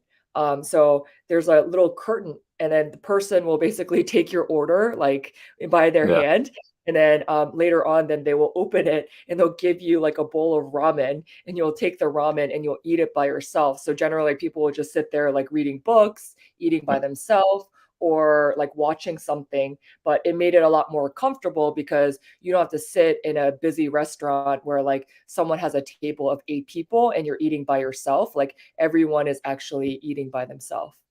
Yeah. No, that makes sense. That's that's a good origin story. I think I've done it like once for like Taco Bell. Someone was just like, "Hey, just do it." I was like, "Okay." So I went and got a bunch of Taco Bell. I did once. It was here. It was on YouTube. It was just live, and I need to go it back and wasn't watch. that much Taco Bell. It was only like $20 worth of Taco Bell, which can be a lot, but it was some bigger items in there, so it wound up being like an 8-minute mukbang video. It was like, Wait, so how much did you buy? Like, how much food did you buy, and did you actually eat it all? yeah, no, I ate it all. It was two cheesy gordita crunches. It was a beefy 5 layer. It was a couple of $2 burritos, and then like a couple cheesy roll ups. Oh And God. yeah, so it was. I should have done it with. I did a fast one day for like 3 days. I should have done it after that. I didn't, but I should. Maybe I'll do it again at some point. I don't I know. don't, okay. Um, Not health advice, but just my thoughts as your friend. If you fast, I don't know if I would recommend doing mukbang and doing mukbang with alcohol. Your stomach is literally gonna be like lit on fire, especially you add like hot sauce. I know they don't got tapatio because tapatio is more like fancy, but if you add some hot sauce and some fire to that, like you're gonna be in the bathroom for a bit. Sorry, Yeah, TMI. yeah. I've noticed as I've gotten older is that I can't I can still eat whatever I want as long as it's like limited amounts, like portion Yeah. size. But it's a yeah, when I was younger I could eat like anything. But now if I eat too much, then I get sick, and then all that. Princess Ranch to the border. Omi to the moon. Omi was at 0.0015 today. I thought that was pretty interesting. I It had know, dropped a little bit, but ECA all the way. yeah. What's up, Wendy? Um, what was I gonna ask you? Um, uh, do you cook? Yeah, I had salmon the other day, had some eggs. I had so I don't know why, as I bought cheese so many times, but I thought this was 8 ounces of cheese, but it's 16 ounces of cheese. And I already had like 10 ounces of salmon at that point, and I what I thought was 4 ounces of cheese, but I ate 8 ounces of cheese, and I go to like take the rest, And after I'm halfway done of eating the rest, I realize that, oh, I've actually eaten 12 ounces of cheese in conjunction with the 10 ounces of salmon. So I thought, yeah, I thought that was going to be a thing. It wasn't though. My body held up pretty well. Um, but yeah, I had some. I have eggs. I cook fish. It's pretty simple though. I usually don't do anything crazy. This was like almost like a mini test because when you told me that you wanted to eat Taco Bell and do a mukbang after fasting, like I was a little bit worried for you as your friend about whether or not you were taking care of your health. So I think you passed. I mean, I'm better now, but for years I wasn't. Like and like you could tell, like I'm pretty chunky now. But no, like for years I wasn't. It was just I was on that super Gary V diet, like eating nothing but like Taco Bell, because you could get 2,000 calories for like $5. Oh yeah. And it's like, okay. So I did that for a long time, and it kind of worked out. I made a lot of money in those years because I was living very, very cheaply. But yeah, Mm, I'm pretty sure it took like 5 or 10 years off my life because it was yeah. just not good. But hopefully the body can recover. I don't know. We'll see. So, okay, I have a question for you. Yeah, sure. How do you, because you, Dave, crack me up. Because you live stream, and you can go hours, right? And how do I ask this? How do you take care of your health and your mental health? Because I'm sure, like, there's ebbs and flows. Sorry, should I not Yeah. ask you this? I'm just Oh curious no, no. because Any question. I'm an I open book. I know. always tell people, ask me anything, and we get some interesting conversations they're like, okay. Because I think mental health and health in Web3, like crypto and NFTs, again, like there is so much information. Like we don't have enough time to learn everything and to do everything. So I was just kind of curious, like, how do you take care of yourself? Or I guess, how do we keep Randy accountable, guys? Maybe we can have some challenges today about what he should do. Let's So go. so I've had two serious bouts with depression. One was in 2018 because it had started in 2017 where I'd gotten out of the military. I'm going like I'm going to school, and then I was like, okay, I did not like school. I don't like not seeing my friends. I don't like because like all my friends were like still in the military. They're still, and I came like 2016 pretty much from deployment. Like I got back from deployment. I tried to get on another one, but my commander at the time is just like, well, your contract ends at the end of this year, and if you sign up for this next deployment, because what happened was my friend Kim deployed in like 2015 or 2014, whatever. I deployed in 2016, and then as soon as I got back, she got like a short notice deployment, and Mm. and I was like, hey, can I hop on this because like I freaking miss my friend. Like we they kept taking her away from me, and they're like, listen, if you were to take this deployment, I just got back in like mid to late August. The deployment was in September, or the deployment was like not even. I just gotten back. You're supposed to take 2 weeks of R&R, and he's like, listen, you'd only get like 5 days of R&R, and because you'd have to go and take this quick course, and then you'd have to deploy like right after that. It's like I don't want to do that. And I was like, listen, I want to go. And I explained to my friend's situation, and he said like, if you had another year on your contract, you could, but this would put you over that your 4 year contract. I was like, I'll extend for a year, which you can do. And he's like, my commander's like, I can't do that, but if you sign up for another 4 years, I'll do it. I was like, no, sir, you can. No, I didn't do that, but I was like, yeah, sir, I'm not going to do that. And he's like, okay. So I come back pretty much straight from deployment. I get out. I got to start going to school in January of 2017, and I go for part of the reason why I got out is because it like killed all my relationships. I had like multiple relationships when I was in the military. Military killed every single one of them. Like it was the sole fault of the military. So I Excuse me. decided like, okay, no, you're good. You're good. I'm gonna get out. I'm gonna find a girlfriend. I'm gonna get a dog. And I had like four and a half, five relationships uh, in 2017 through like super early 2018. And then, my last one didn't make it. I was like, okay, I'm not doing this anymore. I'm just going to focus on work. And then like my liver almost died. And then like my my appendix exploded. So I just got super, super depressed. And what I what I wound up doing, and it was like to the point where I was actually gonna go walk in, and I've told the story before. I was gonna go, and a buddy of mine that has like a safe house, where he stores his weapons, and I knew of it where it has a shotgun wired to the door, and I was like, I'm just gonna go and make it look like an accident, so my life insurance can go to like Best Friends Animal Society. And what I wound up kind of pulling me out of that, my friend Ren is like, hey, listen, you're having like a rough time. I get it. Let's just go to Vegas. Let's just go and just have like if you're so like messed up that you're gonna like do something crazy, just come with me to Vegas, just have a good time. And like I was like, okay, like and like okay, vacation, because I hadn't taken a vacation in years.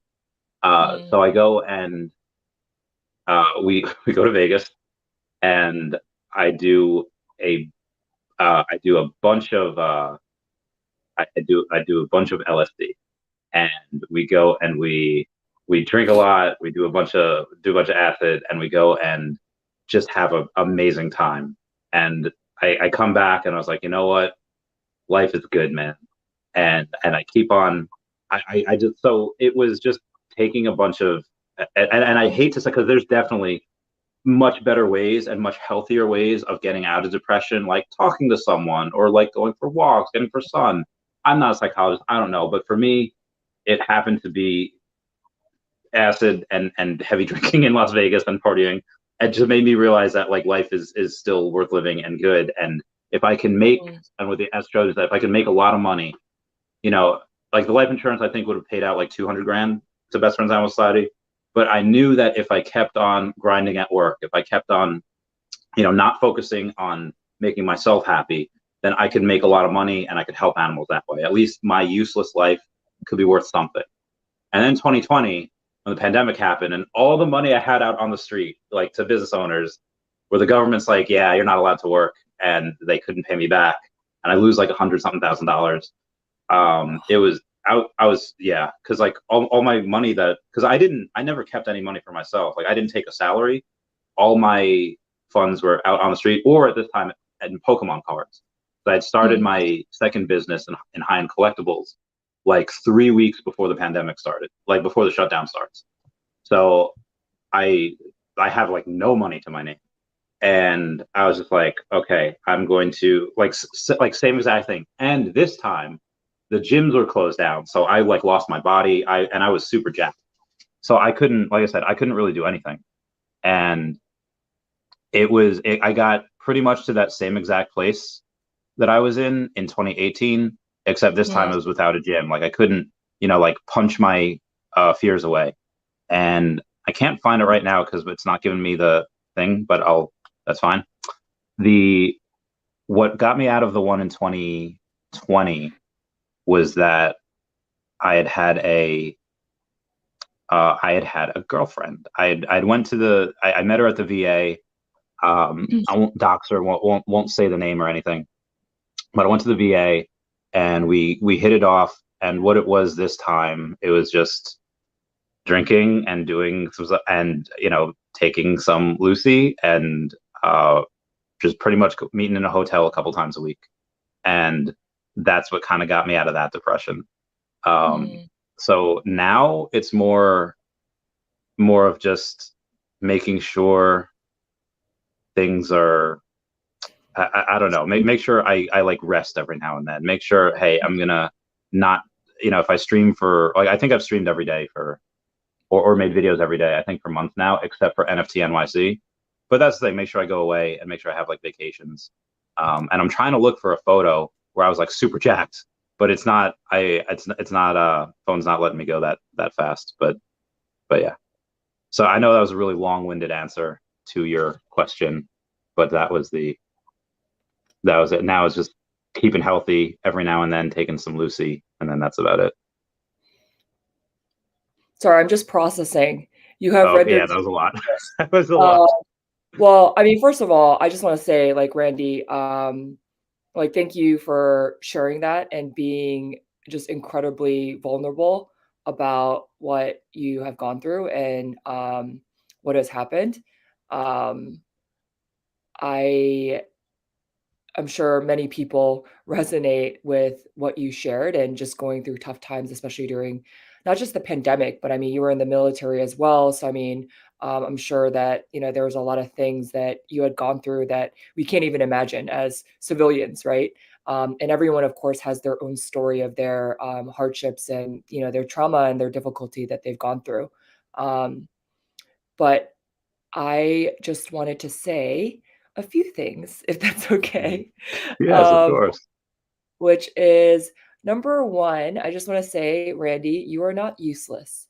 You actually said that, and I caught it.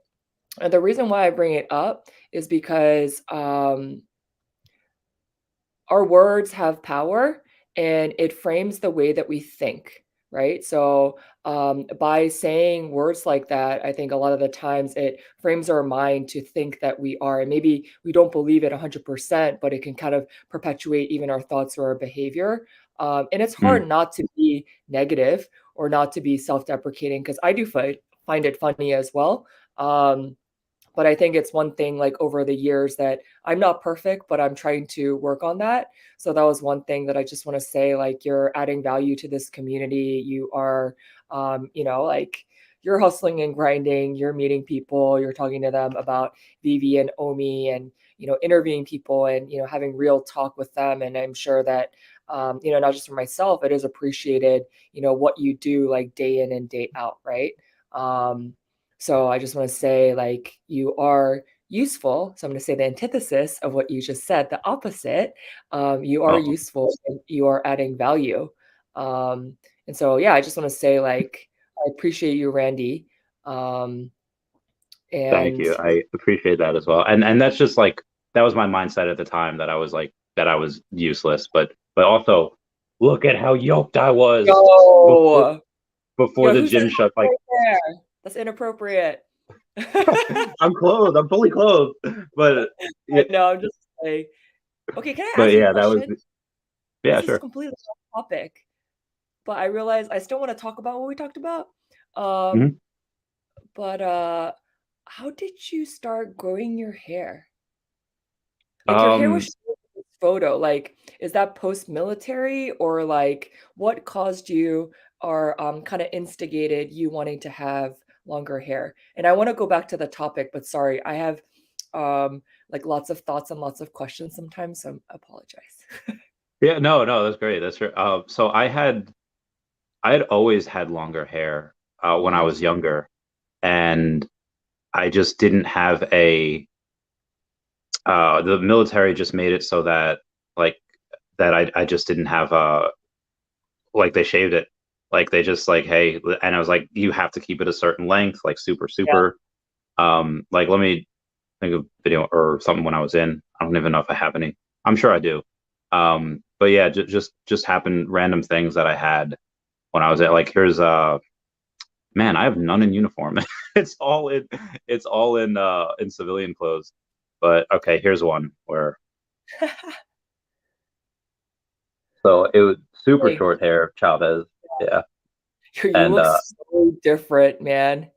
yeah, it was because again, it's the short hair. But I It's just always really the hair, liked, though. It's like a totally different look. You know what I mean? Like the yeah, military buzz look. I'm making it into a fashion statement and an outfit inspiration. Uh, do it. but actually, sorry, I just like now I'm gonna ping pong back to the serious topic of what we Yeah. were talking about. But yeah, I just I was listening to you speak, and I was just kind of scrolling and watching some, or not watching, sorry, reading some of the comments. And obviously everyone who's here is appreciative of you and what you do, and inspired by aw, what you do. But I think that it's cool. I think honesty and vulnerability breeds a great. That guy is hilarious. Casey Brown is so funny. um, but I mean, I don't know if I've shared this before. I shared it on Spaces because I was renting. I can't speak English. Sorry, I was running some mental health spaces before, and I was an alcoholic. at one point. Like I mentioned to you that I had a friend who passed away, and her brother was in West Point and then was in the military. It was actually that friend. She was in a drunk driving accident. And I mean, I won't go into the details of everything that happened, but she was supposed to actually stay over my place, um, when I was living in New York, but ended up getting driven home by one of her friends, and they ended up getting into an accident, and she had passed away, and I had just felt so much guilt and really totally felt like it was my fault. Like I should have forced her to stay. She wouldn't have died and all these different things. And literally beating myself up to a pulp.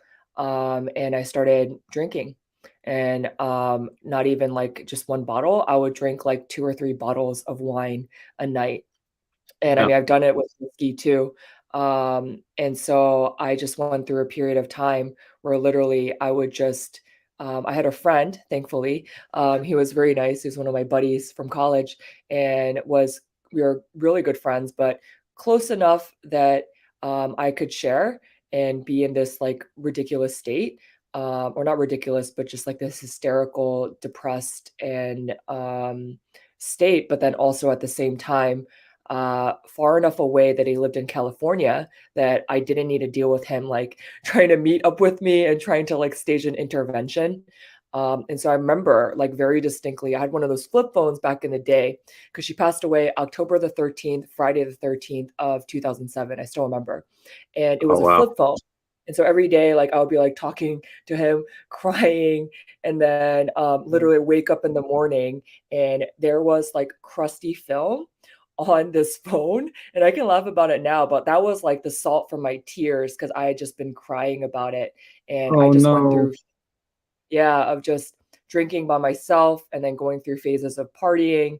And there was one time where basically like a slew of different things happened, but it caused me to stop drinking. And I stopped drinking for about 5.5 years, and I just Wow. went cold turkey. I used to be a heavy smoker as well, so I stopped Wow. smoking, I stopped drinking, and just went into this time of like finding myself, and I guess finding kind of spirituality and God during this time. And I'm not perfect, and I mean, I know this is something that I realized, and I think part of it is being able to connect with people and talk to them about addiction because I had gone through it. And what you were saying, I mean, I wasn't formally diagnosed because in Asian culture, it's not considered okay, Yeah. to get and mental health.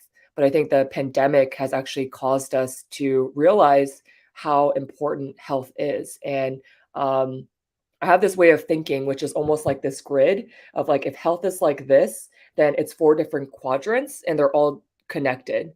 So, mental health, emotional health, spiritual health, and physical health. And I think in the same way that like we need to exercise or take a walk or get vitamin D, like we need to take care of our mental health or even our emotional health. If we have scars or trauma or different things like that, like alcohol is a coping mechanism for me. And in your case of what you shared, I mean, it was drugs as well. So I mean, Oh, I don't get me think, wrong. I love a good drink as well. Like I, oh, I mean, me too. um, yeah, Same. I started drinking again as of like last year, but like I mean lately, I mean I've just been grinding honestly, so I don't really drink or like do other stuff. But yeah, I mean everyone has their troubles and their behavior that they tend to fall into for like self-soothing or to really like cope with it, right? And I really do think that bringing it to the light and talking about it really shifts things. And I'm sure, Randy, like you sharing your story, or I guess even for myself, sharing mine about people who have dealt with grief, right? I mean, I think it's one thing to have lost a best friend. Sorry, I'm laughing too. the See, daddy Randy. Yeah, it's like this is so fun. It's like distracting, but it's so fun to like see. And I don't know how to like chat at the same time. And I tried to do that when I was on Wendy's, but I realized that I'm looking at the monitor and it's like distracting for maybe other people and for me. But um, yeah, I mean, life in yeah, the market. Right? So Yo, you got a fan right here. What's up, girl? Yeah, these Uh, guys are great. These guys are awesome. but hey, I want to say something. Do you Mhm. exercise, Wendy? Yeah, I mean, lately it's been really hard because I've just been so busy. But I actually just while searching for a pic of me when I was younger, I actually found I did find one. So the pic of me when I was super skinny. This is like literally a few hours before I deployed, so I'm super lean. And then Wow. literally like 5 months into the desert, and I just got super yoked. Yo, Just check got out this super. gun, man. Is the Pikachu shirt, my Nintendo tats, but yeah, it was. So What I a still do Nintendo. like an huh? Oh yeah, Nintendo tats, like tattoos, like the. Wait, how did I not see this? We were just like How did you not talking. see this? I don't know. I think I was just having so much fun. And usually I will like, do the Miranda Priestley, like look at people's outfits type of thing. But I was Yeah, like, yay, Web3 friends. It was just so exciting to be there. Dude, your tattoos are awesome. yeah. I got the Triforce, Paper Mario, Yoshi fighting Kirby, Oh my and God. I got the Star Fox over there, and like my favorite one is like Donkey Kong throwing the Pokeball. Oh my God, I That's was like, just asked about Donkey Kong because Donkey Kong was one of my favorite games. These were all my brother's consoles, and I used to play them. I mean, we would do Street Fighter, and I was always Chun-Li, but he was always much better. He's older too. But I would play Donkey Kong by myself, and it was so much fun. yeah, Donkey Kong. So like the Donkey Kong Land, so good times. I so yeah, when I was younger, like why I was so successful in collecting the Pokemon cards because that's what I did. I played Super Smash Bros. I played Pokemon. There wasn't much to do in the '90s. Like we didn't really have. Some people had computers, but the internet wasn't so good. That was the and then, that spent all my time pretty much playing video games, which is fine.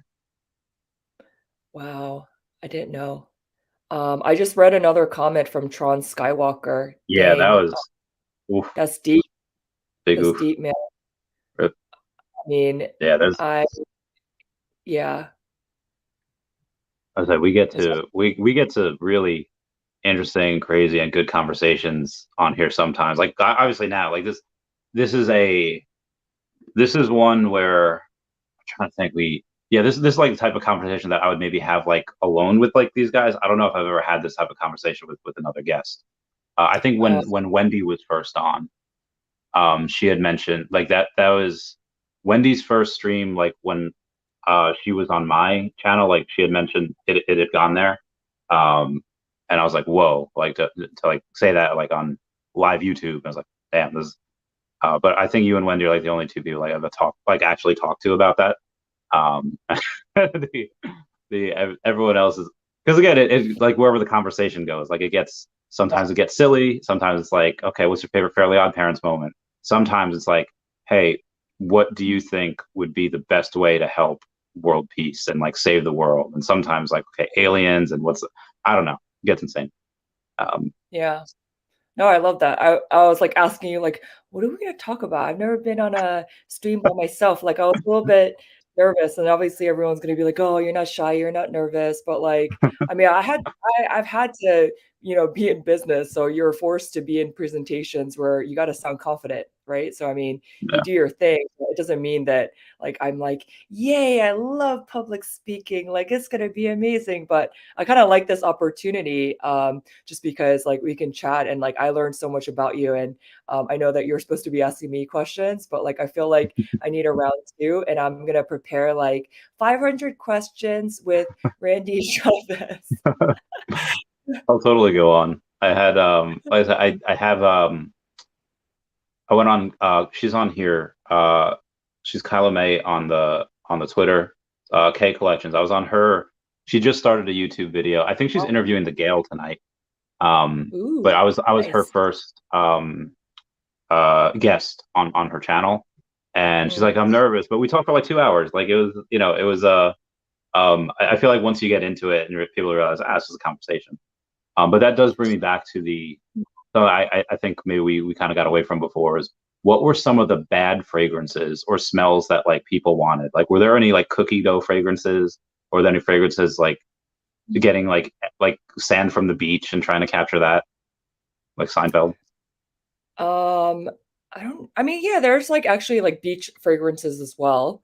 Um, See, I guess it's hard for me to say bad fragrance, um, because I feel like each one has a story, and because I knew the process of how it was created, there's a reason why, right? I mean, there are ones, I mean, some of them are more boutique ones that have a higher price point, like Byredo, for example, but there are ones that have a smell of a library, for example, right? And it literally smells kind of like paper and books. Or there's one like jazz club, like Maison Margiela, which is a fashion brand. They have fragrances now, and they Yeah, have one that's jazz club, and it literally kind of smells like that gritty, smoky, feeling to it. And it's very nostalgic because I mean, I love scent and I love fragrances. And actually, I did make a comment to Matt Mason and to the Backhouse team that I think it would be really cool to have one of these experiences where there was multiple dimensions, as in there was like scent going into different rooms, or even like kind of air or even movement. Of course, I'm a business person, so I'm thinking about like the process. Like yeah, legally or legality wise, it may be an issue because maybe people are allergic to certain things, but I'm just like thinking like the experience and the story behind things, I think is really incredible. But I guess I don't really have like this one is garbage and it's bad, just because I think that there's a market for everything. But I will share a funny story. So we would yeah. test fragrances, right? And you test them on your arm, and you like literally will test them at different points. And usually it's like a junior person. And I was actually chosen a lot because I used to play volleyball in middle school, high school, and some in college just for intramurals. And I have freakishly long arms. So this is a fun fact. I'm 5'8", but I have a 6-foot wingspan. And we know Whoa. this because when I was living in New York, one time my roommates and I, we were like drinking wine and just hanging out. And then, oh, nice. Yeah. Mindy, I saw that. And then literally one day they were like, yo, you have such gangly arms. Let's measure how long your gangly arms are. And so we measured it, and we were like, what the freak? Like, how is it 6 feet? Because, when you Google that, you're supposed to have the same wingspan length as your height, right? Yeah, But it's all what, not the Fibonacci, the who's that a famous artist, Da Vinci, right? Da Vinci. Yeah, Okay. I think it Oh was Da yeah, yeah, Vinci. yeah. That's a, Yeah, maybe yeah, I remember. Yeah, I was about to say Michelangelo or Da Vinci, but I can't remember at the moment. But maybe I'm wrong. I don't it's okay. Google it, guys. And you can tell know. us in comments. But literally, we would test on our arms, and they would be like, "Oh, Janie has really long arms, so we can put like about 6 mods on her arm. So let's just use her arm." And I'm like, "Okay, great." So I guess my market value went up in my job because now you can sample and all smell my arms, which is also a really interesting experience. You really have people going with your arm, right? And you have to like be still, and it's just like, I guess it's kind of like Oh a fit man, model almost. And so you're like yeah, sitting there, like, all these people are smelling your arms, and then they're like, and then, like re-smelling or taking coffee beans and then like trying to re-smell again. And funny thing is because I'm Korean, right? So I eat kimchi. And what you eat, what's a omi mita? Sure. Is Randy throwing it? sure. When Omi And Moon, sure, I'll this, do whatever. and so like literally, when we were testing it, basically what you eat comes through your pores, right? So the same thing with like when you drink a lot of alcohol and the next day you like reek of alcohol, it comes through your pores. So if someone smells you, they can smell some like acidity or sour notes with like tequila or vodka or whatever Oh your man, choice of drink actually is. Yep. And yours is peanut butter. So, they may smell a little bit of peanut butter whiskey in the situation. And so literally they would be like, oh, you're really pushing these like green notes. Like, what have you been eating lately? And I was like explaining to them what I ate. And they were like, "You ate kimchi?" And I was like, "Yeah, I'm Korean." And then they were like, "Okay, so during this period of testing, maybe you can," because they couldn't straight up tell me, but they were like, "I think it would be helpful if you wouldn't eat kimchi during this period of time, so you have clean skin." Because I had another friend who was vegan and vegetarian, so she had very clean skin because she was just eating like all very like natural like products, right? Didn't have any like meat or like processed stuff. So that was just always something when I think about when I smell fragrances or I see them, I think of all these random stories from my past of being a tester and having people like sniffing your arm and like feeling like you're a lab rat.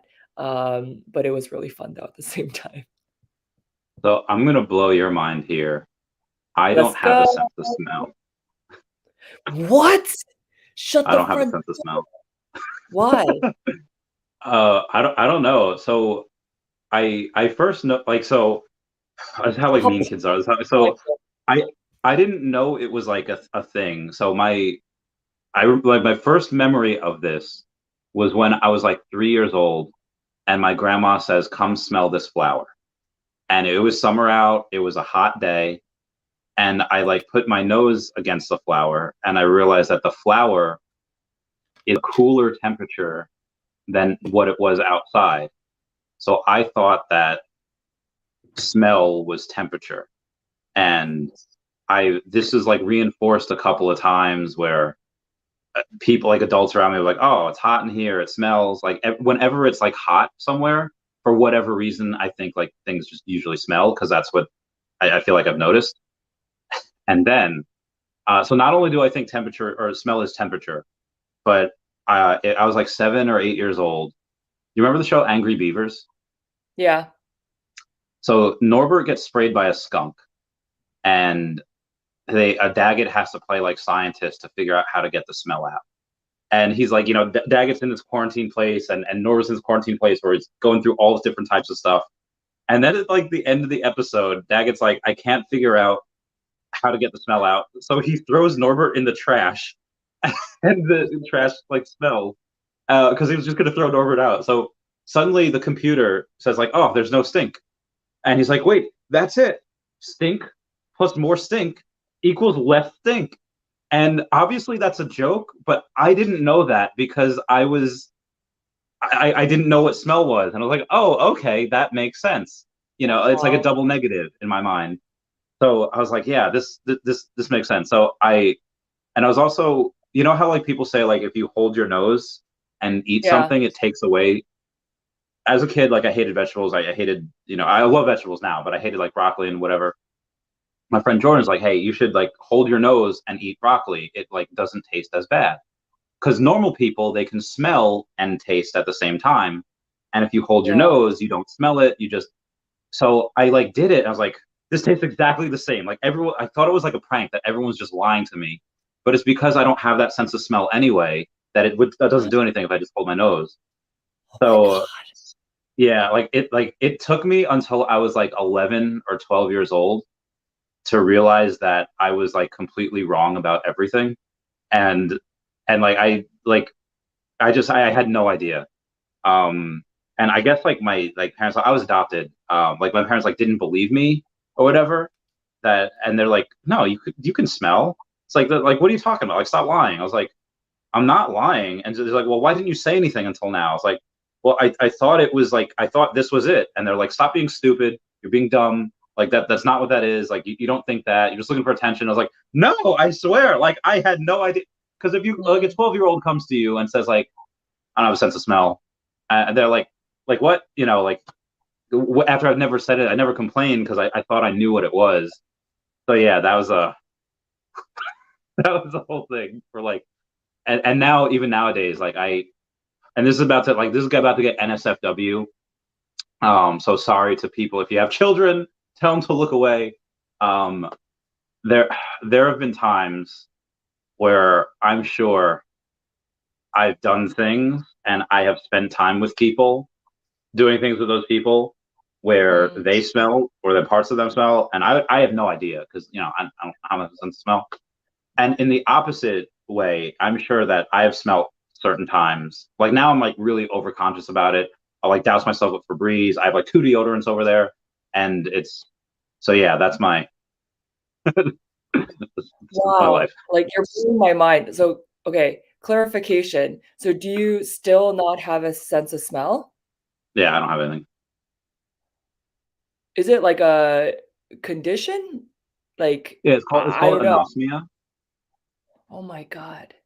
Yeah, and the so the um what I did was during the military, like I was like people saying like, hey, go and before you get out, make sure you get everything on record that's like wrong with you. And I was like, well, I mean, none's really wrong, but if they can fix my sense of smell, I'll totally do that. And I, so I'm technically a disabled veteran. I have a 10% disabled because I don't have a sense of smell. And and I feel like if you lose it, if you don't have a whole sense, like people just have five to begin with, and maybe six because some people are like, oh, sixth sense, but they should probably give you a little more than that. But yeah, so but there's like nothing. They're like, yeah, it's called anosmia, so I have a sense of smell, and apparently like smell affects taste, Yes. and so there are some people that don't believe me. They're like, oh, if you don't have a sense of smell, you shouldn't have a sense of taste. I was like, no, I can smell when something's I can taste when something's like sweet, sour, and I like these things, and I don't like these things because of the way they taste. But apparently, the the I guess the it just works different. Like I'm tasting delicious mashed potatoes with butter, and that's one way to me, and it'll taste completely different, or at least a little bit different to other people. Um, so that's yeah. Okay, because my face and my jaw dropping, and I realized like a fly is gonna go in my mouth, and it's like so unattractive because it's literally like, but like my biggest concern, Randy, was that you're not gonna be able to eat and to taste food, but you can eat and taste. Not, oh, you can eat. Okay, sorry. Yeah, no, I can But taste it too. Yeah, okay, wow. I'm yeah. still like kind of floored about this, and it's not treatable. Is it treatable? So there probably is. I don't know if this was based on something real in the Rugrats, and in SpongeBob. Yeah, in Rugrats, Chucky Finster was likewise inflicted. He just didn't have a sense of smell, and they did like some surgery thing on him, and he was able to smell, and it was great. And I felt oh my god, this episode made me cry so badly because he didn't have a sense of smell, and the doctors that like, hey, we might have like a treatment. It's experimental, but it worked on this this here rat, and eventually Chucky, the rat and Chucky lose their sense of smell because it was only temporary. They get it for a little while, but then like he has this like connection with this rat, and like he gets to keep like it's the continuity are like he gets to keep the rat, but then like you never see the rat again. But he had that connection like, oh, me and this this animal are likewise inflicted with the same thing, and they both had to deal with getting it and then losing it. So similarly, and this is like really stupid. There's two Pokemon called Stunky and Skuntank. Stunky is like a little skunk, and Skuntank is a big giant skunk. And in like the Pokemon lore, in like their Pokedex entries, it said that they don't want trainers don't want them because they smell too bad. So nobody like and this is just within the Pokemon world. This is within Pokemon like there's no in like the real world you could it has nothing to do with their abilities of like attack and defense and the moveset. It's just in that world nobody wants them. So I always make sure to have one on my team because like, apparently nobody else wants them. So like I know it sounds really stupid, but it's like I feel like if nobody wants them because of the way they smell and I can't smell, I feel like we're like the perfect fit. Um, but if there was a treatment to give me my smell right now, I wouldn't get it because there's an episode of SpongeBob where Patrick doesn't have a nose, so he can't smell. And the beginning of the episode where he gets his smell, he's like, "Oh my god, this this is what baked cookies smell like. This is amazing!" Like he gets all of these amazing smells, and then suddenly he learns about bad smells, and how he's like, oh God, like, like everything just smells horrible to him because he's like in like a dumpster and it's like a completely new thing for him. And I feel like my whole world would be skewed if I could smell. And yeah, I don't know if that made sense at all. No, it does. Okay. But I guess there's two ways to look at it, right? Like if you were to tofu kimchi, I was reading a little bit through the comments, but I think there is No, Mindy is hilarious. Let me tell dude, you. Mindy's so funny. I love her Luke's cup. Yeah. Oh my gosh, she's a character. She's a good person.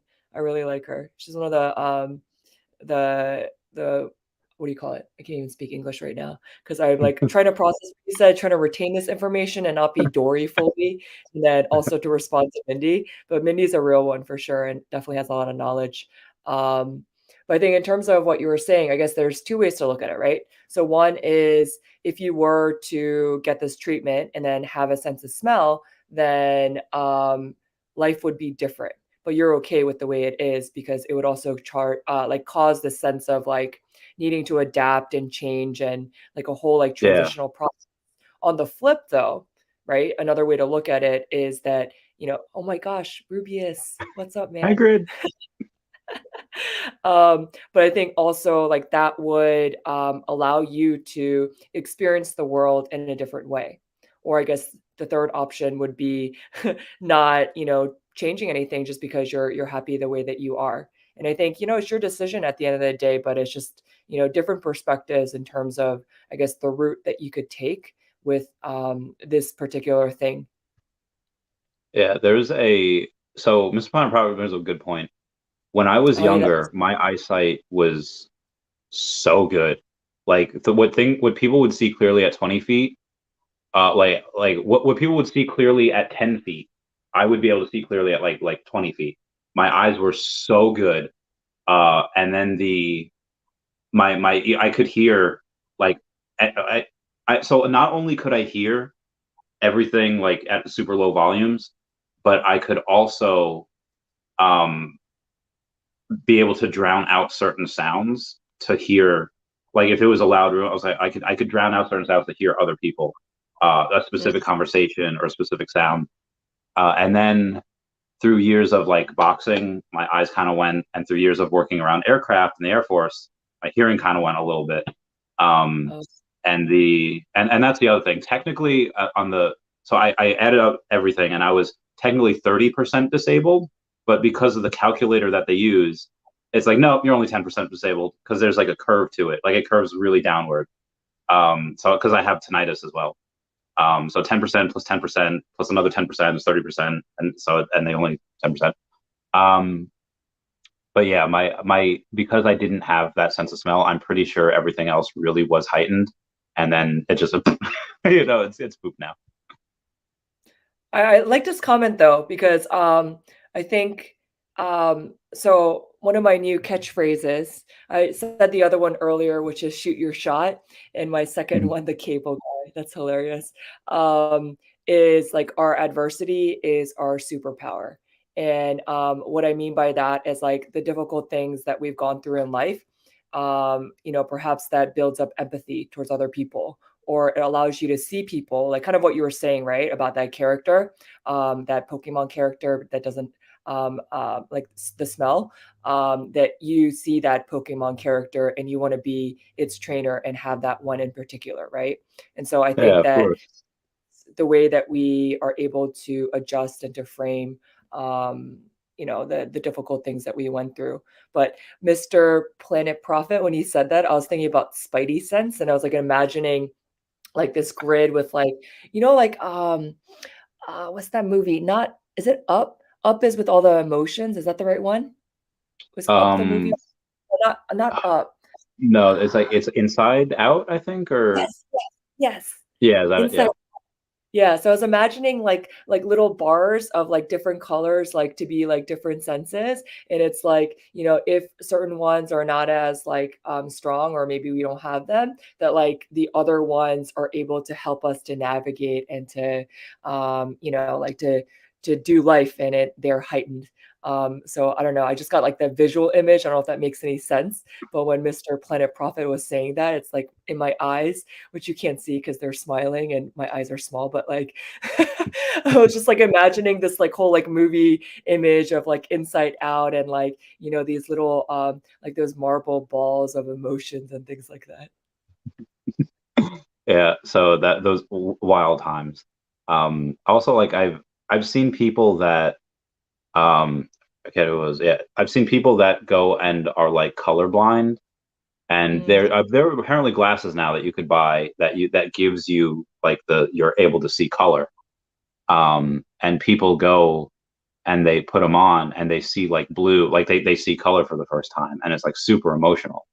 I also don't I'm fine with like feeling myself, like, you know, doing like letting yourself, like what Asked a lot of times shows is just like you just gotta feel what you gotta feel. Just gotta like go through it.